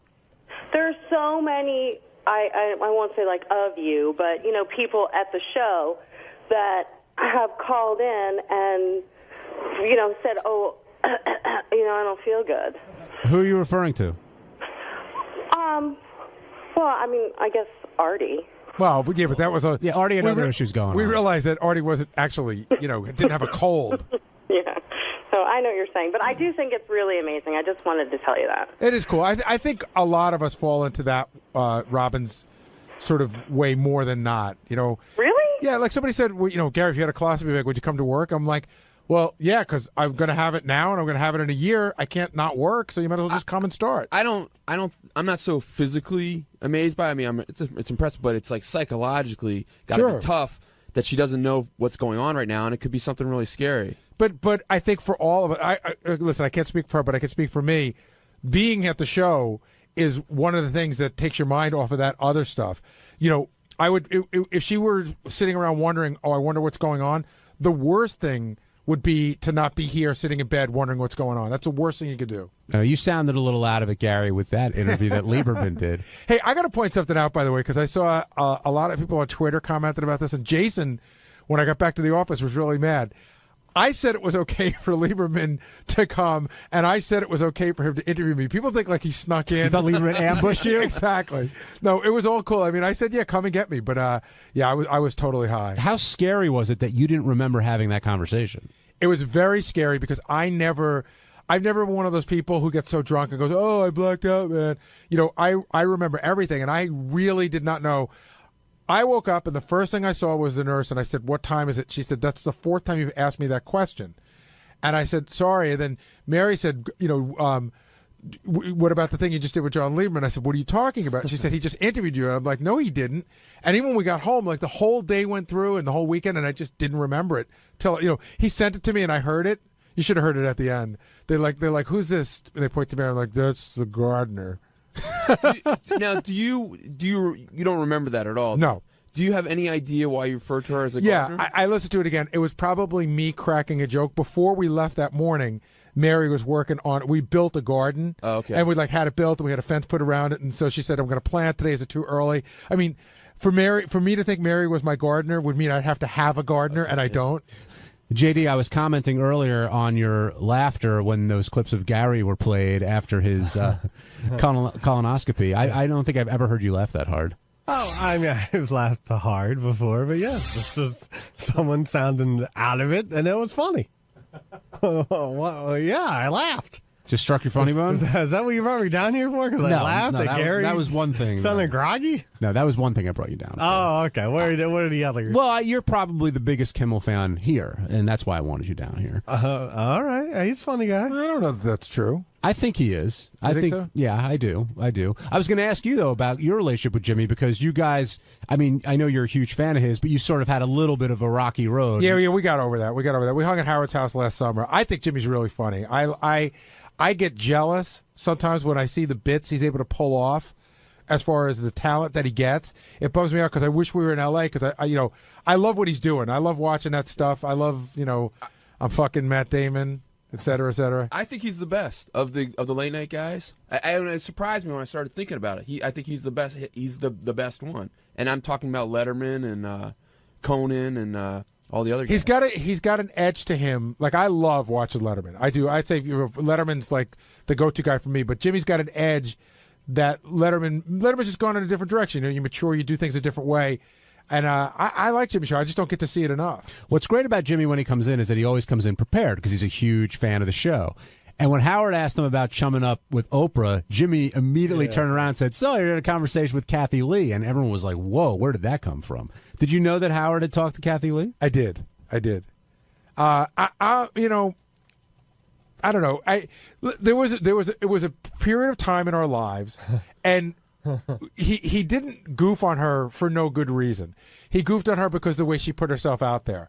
So he's matured and he's past that now, and it was just a different time and place. But I don't know. I used to enjoy what he did. But the feud with Kathy Lee wasn't like some feuds where it was like, wasn't it all? It was always just like she didn't do a thing. She did not do a thing to us in any way to rankle us. It's not like Chevy Chase went on the Larry King show and talked shit behind Howard's back.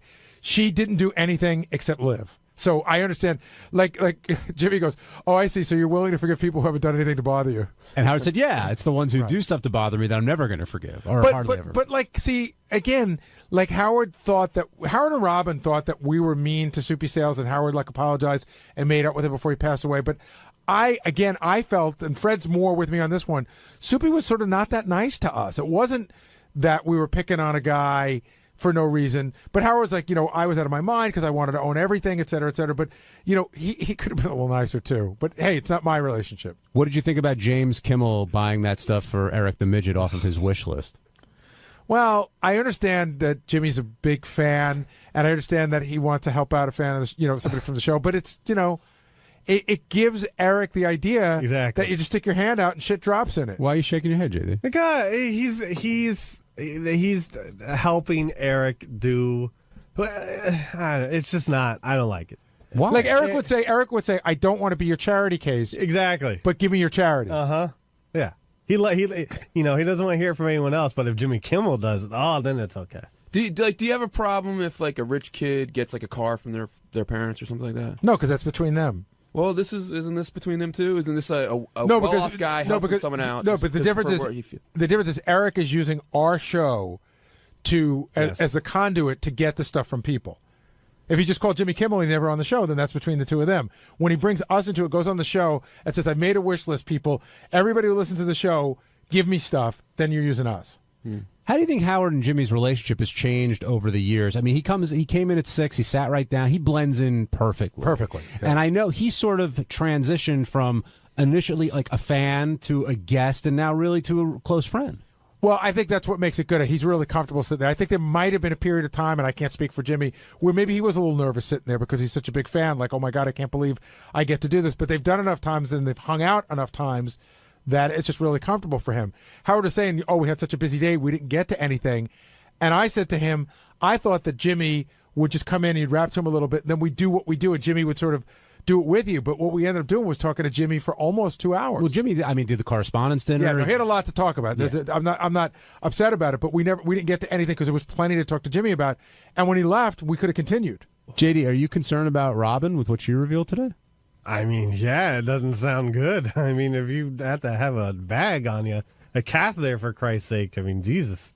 Gary, I really respect you for going in there and asking about the Western medicine question. I'll be very honest. DePace put that in my ear, but it was a legitimate question. Like, I don't want you going to fucking Eastern medicine. You know, I just watched Man on the Moon. You know, the Andy Kaufman. Yeah, and I'm watching Andy Kaufman down in like the fucking Philippines with rocks on his head when he's dying of cancer, and I'm like, don't do that. Go get real help. Troy in Florida, you're on the wrap-up show. Hey, how you doing? Good, Troy. Robin said that she was sick today. And I just want to know what you guys thought. Do you think Howard could even have this show without Robin Quivers next to him? Do you think he could pull it off? I mean, she's been with him for 30-plus years. I've always said that the only person that this show can't live without is Howard Stern. Having said that, I mean, in other words, if something were to happen to Robin, God forbid, the show would not cease to be. However, it would be a dramatically different show, and I don't know how we would ever recover or rebound from something like that. I don't know how.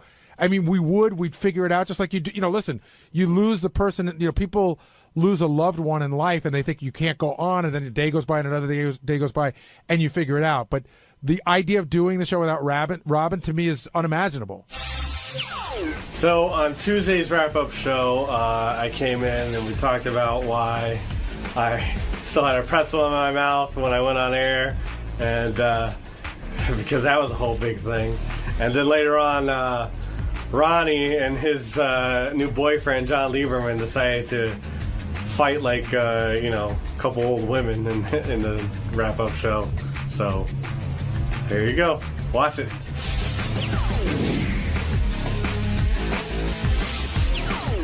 J.D. Harmeyer has stopped by. Pretzel in your mouth? Pouch boy. Pretzel in your mouth? No, that's Sal. Why didn't you just chew the pretzel and swallow it while Howard was talking when you were in Because there? I didn't have a thing of water with me, and I didn't want to start choking on the air. It's a small pretzel. You could have just... I know, but listen, it was big enough where pretzels are very dry food, and they could cause issue in your mouth. Why are pretzels funny? I don't know. What do you mean? Because you're talking about pretzels, but you're laughing. Yeah, because I'm looking at John, and he's laughing at me. I'm not laughing at you. You're I'm trying to understand why you would go in with a pretzel in your mouth. Well, that was a split-second decision that I should have did the opposite of what I did, which I should just spit it out, but I didn't think I'd be in and out on the air. I didn't know I was going to cause a whole thing. Based on what's happened previously, did you think Howard thought you weren't watching America's Got Talent or only watching because you had to versus like being supportive? I don't know. I don't even know if he's really thought about it. Do you feel you've been supportive enough? I sure. I suppose. I don't know. I mean, he has a lot of support around him. But we're talking about you personally. Yeah, do you I know. feel you've been like doing the right thing? And what is doing the right thing, Benji? Did you watch the show last night? I did watch the show last night. The whole thing? Yes. Nothing but of the course. thing? It's part, not only am I a fan, it was my duty as a worker here. It's my job. So you were a fan of AGT before Howard got on? No. No, I'm a fan of Howard's. And how are the reviews so far? So far, I haven't really seen anything negative, hardly at all. So they're all pretty positive. Everyone thinks liked Howard on the show. Now, since you watched it in such great detail, I'm sure you didn't miss Ronnie and Tony on the show. What were your thoughts on their appearances? Well, I did when the elevator scene came up, you see Tony's right there. Tony, the hairdresser, Howard's hairdresser, and in some shots you see Ronnie standing around. Yeah, how do you think Ronnie came off there? Non-verbally, of course. How did Ronnie come off? Yeah. He didn't really come off as anything. He wasn't on the TV that long. So. Ronnie, you must have got a kick out of seeing yourself. Did you know you were going to be part of the show? Of course. What the hell kind of microphone is this? No, I didn't know. I don't know what they cut out and what they don't cut out as far as that. Do you make a different face when you know the camera's there? No. Because you know you're gonna be on camera if you're standing. But you can tell when you're. Do you turn to a certain side to show your good side on camera? Or anything? No. Oh, stop it! Come on, I'm not the TV star. Ronnie, you seem a little subdued, and Gary made a comment early in the show that Ronald seems to have resurfaced. That's the rumor in the office is that Ronald is hanging around. That Ronnie the limo driver is very quiet. And that Ronald seems to be quiet. You should have been in. Where were you all morning? There was a whole bunch of shit going on. What was going on? Lieberman was trying to start some crap about the blowjob thing, and then he was trying. What really need be started? And then he was trying to start some shit about with Scott with the block party and all that kind of stuff. But there was a lot of crap going on. There's a lot. Oh, by the way, Scott quit again. So well, let's save that for tomorrow. All right, because it's not definite yet. Oh, it is. It's. I heard it's almost definite. No, it's definite. It's definitely. They already got JD a plane ticket. Oh, you did? Okay, then we'll talk about it tomorrow. Yeah, definitely. This is like a sports retirement. He's out, he's in, he's out, he's in. He's a Brett Favre block party. It's got nothing to do with me. I was thinking more the Who's farewell tour. I try to talk to him in private this morning. I don't want to go into it because it's Howard's thing. Let's go into it on the air tomorrow. But I've heard some really great stuff. Yeah, as have I. But we'll wait until tomorrow. I try to talk to him. Has there been more problems with the B12 levels? Or? Let's get back to today. So you're saying Ronald isn't? We're getting the wrong impression here. You don't think you've been a little subdued? I don't know, because I don't really see. When I see you, you always say hello. So I don't ever think you're quiet to me. I'm here, man. How was Lieberman was trying to start some shit also about it wasn't Lieberman, it was 𝗛cie. I don't remember about Robin's thing. I didn't hear it when she announced what was going on with her. And I was outside bringing guests in yesterday, and then they tried to. I didn't know what the hell he was even talking about. Can I get a clarification, by the way? Robin says she has a mass, right? Where is that? Where is the mass? Yeah. I don't know. It's in the area of the vagina. Bladder, I'm assuming that's what's preventing her. Is it in the ovaries, or is it in the kidney, or is it in the bladder? I could never. Don't know, but that's what's preventing her from peeing. So it's got to be the uterus or in that space because they feel it could be a uterine fibroid. Right. So. Sal said he thought it was in the ureter, and Sal came to me. Such a great moment. He goes, "Can I go in, Gary?" And because I want to tell it's in the ureter, the ureter. I said, "Yeah, go in." And then he just turned around, and hung his head because he couldn't say the word. Dude, here comes the news department on fire. Look at this. Well, Sal does get very defensive about his medical expertise. I mean, you could say he's dumb about some things, but not that. Because, why? Well, because he went to school for some particular. It was like X-rays or something. Hold on. He doesn't know where California is on a map, but I'm supposed to believe he knows shit about medicine. Gary, why would you know where California is if you're trying to study medicine? Or who fought in the Civil War? But Sal could defend. All right, guys, I don't want to get into the block party stuff, but John, what do you got? Nothing. No, Ronnie has been off last week and this week. Ronnie's not off. He's been off. Yeah, for the first time yesterday, you said, "I don't need to talk to you. You're just the news department." Right.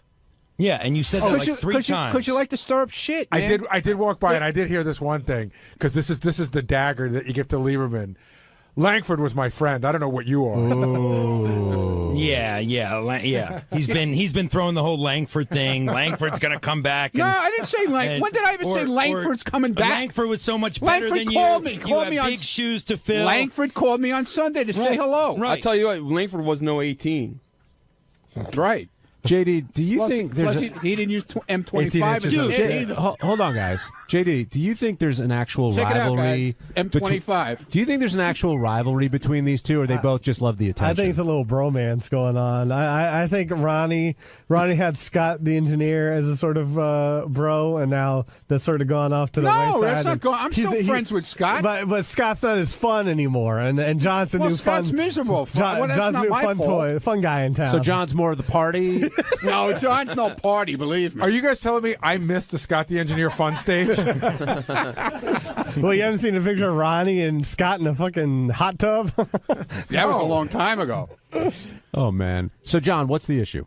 Well, everything I ask Ronnie about any day, whether it's the promise he made to Gary to get a colonoscopy, and then you backed off on it. You backed off. You said, "Well, it's the prep that's so hard." And then I didn't say I wasn't going to do it, did I? No, but you definitely stupid ass. backed I never off. said I wasn't going to do it. You promised Gary you would get a colonoscopy. Every question you ask me. But you had promised Gary, the executive producer of the show, that you would get a colonoscopy. God, excuse me, God. I'm sorry. No.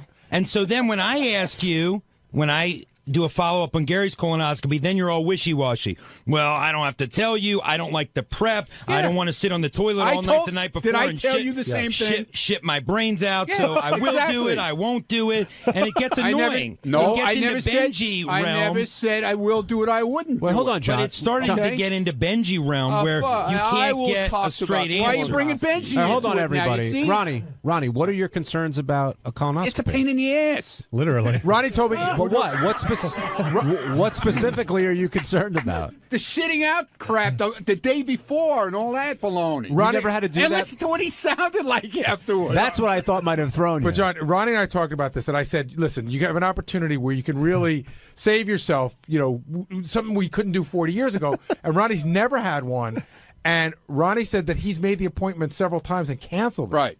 Why? I just told you. I speak English. But you haven't done any other medical procedures like that? Do you avoid going to the doctor? No, I go all the time. I go get the guy who sticks his finger up my ass, the whole deal. But I just don't like the whole idea of that whole thing with sticking shit up my ass and stuff. You just said you don't mind the guy sticking his finger up your ass. Now you think a camera that's... He loves it. You never know what they could poke. Look what they did to 𝗦𝘁𝗲, man, that time. Holy shit. Oh, God. I didn't know you had such strong colonoscopy concerns. I do. I do. Whenever somebody doesn't want to... I'll tell them. I won't fucking tell you, M26. Whenever somebody doesn't want to do something that they have a health issue about, they pull out some very obscure person who is like the one in a million that got fucked up. Yeah, look what they did to that poor guy, man. All right, there was one walking around with his stomach hanging out on the floor. Oh, God. Ronnie, how was Howard this morning? Was he excited about last night? Yeah, he was. And so was I, because I was there for everything, and I saw, all the tapings and everything, and then to see it all put together. How they edited it all together. It was awesome. Did it live up to your expectations? Yeah, it really was great. Ronnie, last night was so important to Ronnie that he taped Gossip Girl with his VCR. That's right. So At least I watched. Wait a minute. Let me finish. Let me finish. This is a reporter on the show, John. Let me finish. John Hein. Yes. John Lieberman is a reporter on the show. Thank you for pointing that out. Shouldn't he have watched the whole fucking show? You're saying he didn't watch America's Got Talent? He went to bed at 9 o'clock. He watched the first hour and then shut it off. John. No, I DVR'd the second hour. Yeah. When did you watch it? You didn't fucking watch it. I DVR'd. But you haven't watched it yet. I DVR'd the second hour. Did you watch it yet, though? Have I watched the second hour yet? No, I watched the first hour. Some reporter. I should rest my case. Crone. VCR or DVR, John? Yeah. Langford watched the whole show last night. That's right. You got that right. I bet he did. But that hasn't stopped John from doing his job, Ronnie. He's still... It has, because he doesn't know. That's not A. He doesn't know about the whole pal. show. What do you mean it's not your beat? Your What beat. What beat? My beat is asking you tough questions, asshole. Everybody get it on camera. That ain't my beat, pal. Everybody knows that, John's the city beat, Lisa's the style beat. Ronnie's ass beat. Dude, Lisa, talk about Lisa. I mean, did you see pictures of her at the Today Show? No. The first morning that Howard did the Today Show? No. She was in this outfit. You'd think she was going to Rick's. She had this sparkle outfit on, like the bright blue sparkle top, high heels. Lieberman looks like he completely disagrees with you. Tight jeans. You weren't there. No, I wasn't there. I didn't. So what are you making? Benji just said I disagree. He looks like he listening to completely you. disagrees with you. I was listening to you intently. I don't care Gary, what he says. they're like an old married couple. It's very funny to watch. It's just like whatever. If you say black, I say white. That's what these two are. He still wears M25. That's Okay. What's M25? And that was M26 a second ago. Hold on.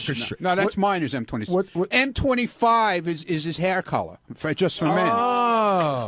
Oh, you dye your hair too? Yeah. No, I don't dye Yes, my he hair does. too. Oh, come Let on. me tell you something. M25 I have never once. It's just for full men. of grays on the side. No, he it's started not. this thing No, it's online that I dye my hair, so people are You started tweeting with me, pictures dude. of here's the cheapest box of M26 in town. Go to 𝗻𝗁, go to Walgreens, go to this and that. $6.99 is a great price. Yeah, man. it's a great price. That guy isn't it? he put it up the other day. You don't even need a coupon to get such a good price. do you? Ronnie, I do you pay think I pay $8.99, Ronnie, do you man. think his hair is dyed right now? Yes. Would you put money on it? Yes. I bet you because we could do it. $30 million.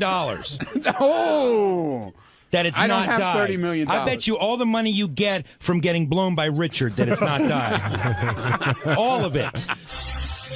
Hi, I'm Scott the Engineer, and on Wednesday's wrap-up show, another discussion of the block party. This goes back and forth, back and forth, back and forth. You suck, you suck, you cheap, you're cheap, you're cheap, you lie, you lie.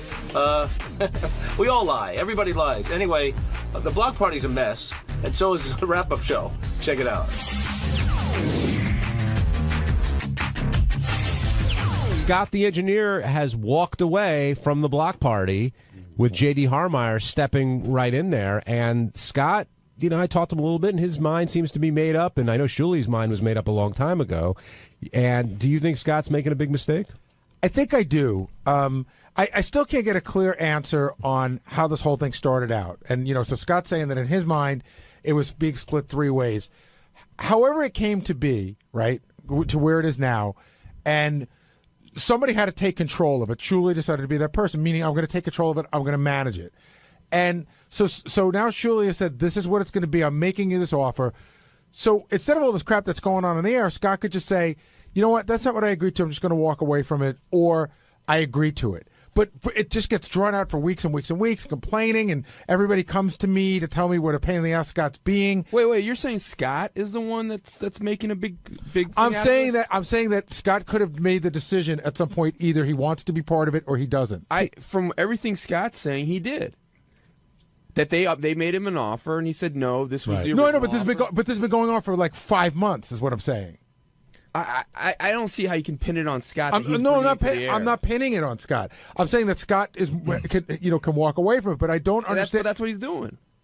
It's taken him 6 months to figure out to walk away. Benji, if 𝗻𝗁 fired Scott and Scott agreed to walk away, then why are we still talking about That's right. this? Did they come back to Scott? No. Scott agreed to it, then walked away, then might come back today, and that's what I'm saying. Like he can't really decide. He feels like he's been wrong, but whatever. Hold on, Say the same thing on the other side. Hold on. Let me just finish what I was going to say, and I'll let you jump in. So I guess my point is that it seems to be that we're talking about a small amount of money, and unless Scott was going to go off and do his own thing, I don't know why he's walking away from this. That's what I would say. Because he feels he was ripped off. He feels he was ripped off, and he doesn't trust. What I got from all this is that he doesn't trust 𝗻𝗁. But now he's not going to make anything, and I know that the whole point of he doesn't want to deal with the aggravation. To him, it's not worth it. The whole point of it, I don't know what the initial carving it up was, but I do know that it started when Scott said, "Hey, I'd like to go out and do some shows and make some money." So I wonder why you're walking away from the money. Because it seems like the money that you feel like you're being fucked out of, if that's the case, is minimal compared to how it benefits you. Scott, why are you walking away? Again, I'll repeat it. We've reached an impasse on what we think happened and what the agreement was. So it took me a little while to figure out what was going on. I didn't know what was going on. So once I figured that out, and I became more of an employee type of person than a partner, is what I thought we all. I still can't understand, and that's what I'm trying to find out. Was it?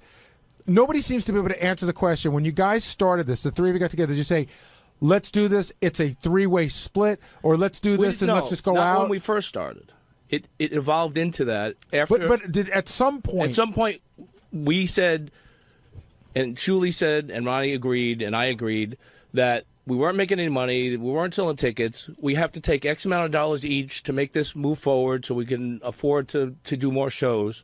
And we agreed. This is what we do. We take X amount of dollars each. Everything was equal.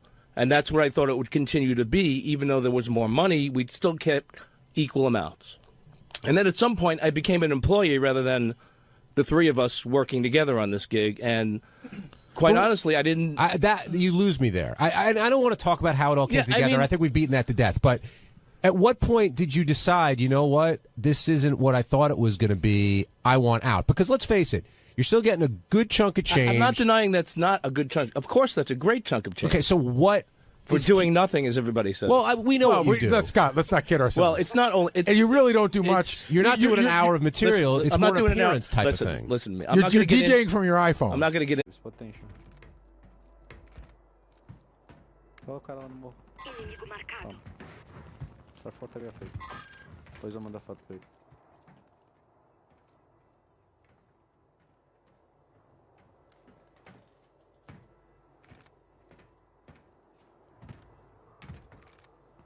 Dentro do posto.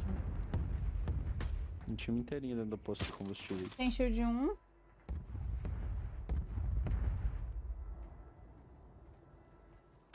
Tem shield de outro. Que isso? Tem shield de outro. Não fala que tá. Essa mira aqui, ela é roubadinha, tá? O último eu só dei placa, mas os outros eu tirei shield mesmo.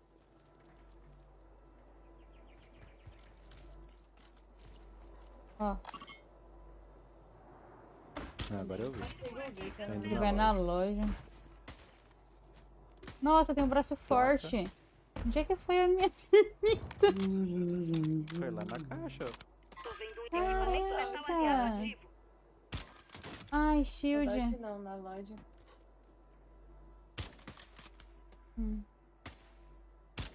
Shield. Será que eles foram comprar caixa de placa? Pô, eu vou usar essa mira aqui, velho. Eu vou me acostumar com ela, tentar acertar HS com ela. Qual que é? 2.5? É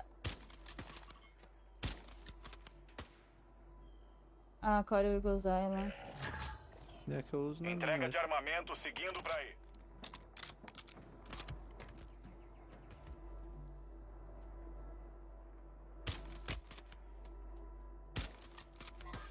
Nossa, quebrei também no... Tirei shield. Tirei shield.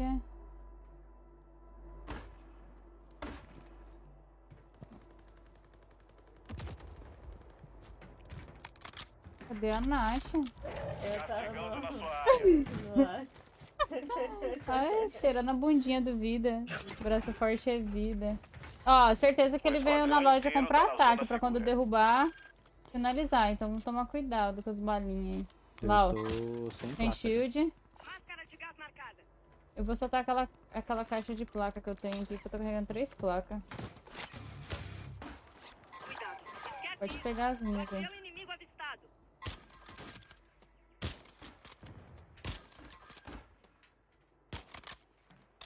Pega aí que eu vou soltar a munição. Olha lá, o cara caindo no guindaste.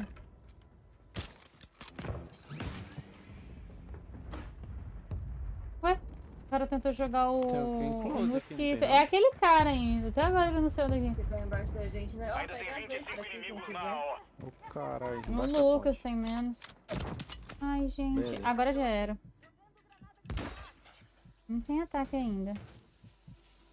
Para de andar. Vai, tô com medo de vir um ataque. Ali, Nath, em cima ali, ó. Esse cara vai subir aqui em algum lugar. Nossa, o PQD tomou bastante.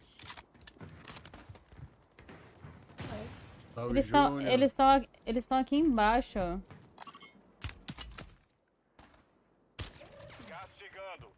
O cara é chato. Derrubei. Quebrei o outro. Tô com medo desse guindaste. PQD. Foi pra perto do guindaste, ele perto da caçada. Ele caiu nesse buraco aí, ó. Caixa de munição, porque eu não tenho nada.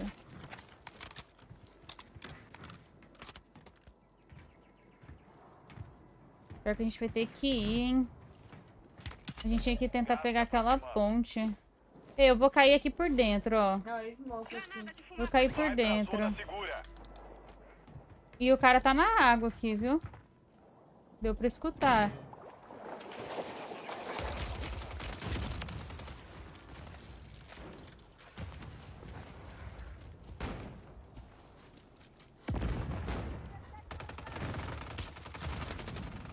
Derrubei um, o outro aqui. Tem a do outro. Ai, não deu tempo.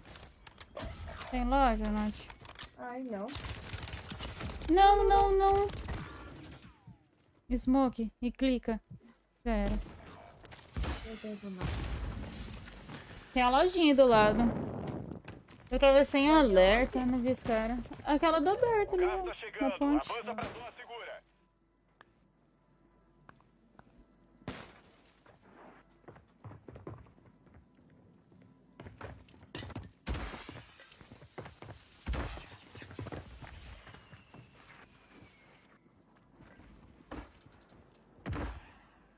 Acho que eu vou lá na hora que abrir o gás.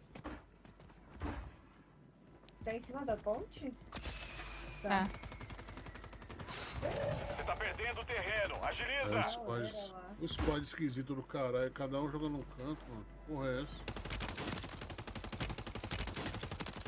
Que isso? Tá de hack, velho. Que isso? Ah. O Gabriel instalou hack aí pra você, né, Nath? Vai, sobe. Arrebentou os caras. Marca aí, Rosa. Tá aqui, ó. Nossa! Mexe termita. Ela é louca! Mexe termita nesses caras. E agora, né? Faz um tempo. É, quem tá na ponte comigo. Eles pularam? Eles pularam? Ali da marcação, pularam. Eu também ali da banner, ó. Cuidado, tá o sniper te mirando, Bá. Ah, beleza, beleza. Banner da esquerda. Já vi aí aqui, ó. Nas costas, na loja.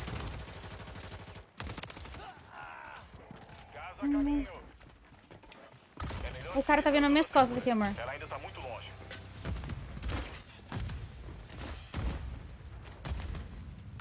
O cara tá aqui ainda, viu? Aonde? Dei placa no cara do banner. Quebrado. Ah, não deu. Sem placa. Aqui, ó, colado. Ah, já era. Tem nem o que fazer. Eu estava muito bem de posição. Tá bom.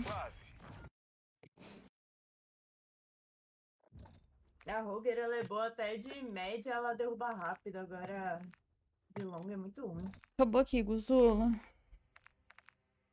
E aí, Bá? Não tá aparecendo online pra mim, não. Uma partida aqui. Ah, tá. Isso é isso. Quê? Mas ó, pode. Vai aparecer agora. Acho. Vai com preto, Nath? Ah, vamos. Vamos mudar. Ah, vamos com o robozinho. Pode ser. Chama aí, chama aí. Só não tá aparecendo online pra mim também, não. Eu tenho você nessa conta aqui? Eu não sei. Não sei qual que conta que é. A principal. Eu acho que eu só joguei com você na secundária. Ah, não quer perder pontinho com os noob, né? Não, Guzu, porque quando a gente voltou a jogar junto, eu tomei o coisa lá que eu não posso falar o nome. É verdade, ela não gosta de perder ponto com a gente. Vai sair o bagulho desse Activision aí. Manda isso, amor. Vai adicionar. O Voldemort, que você não pode falar? Que tem... É exatamente. Shadowban. É que palavras sem poder, entendeu? Eu te falei, já foi pra você parar de usar esse Isaac. Você não... Não uso nada, graças a Deus. Se eu usasse, eu levaria também na secundária, mas eu não levo, entendeu? É a minha conta principal que tá na lista profunda da Activision. É aquele que não deve ser nomeado. Eu não falo mais essa palavra na minha live. Quem falar, toma timeout. Vou usar um skin que representa minha habilidade com o sniper. Só aceitar nós. Everything.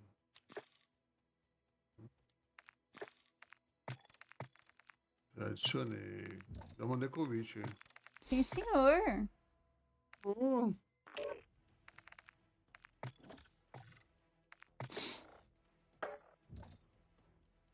Que isso, Buzu? O quê? Você entrou e saiu? É porque eu cliquei no seu convite. Boa noite, senhores. Entendi. A gente colocou o título da live essa semana em busca do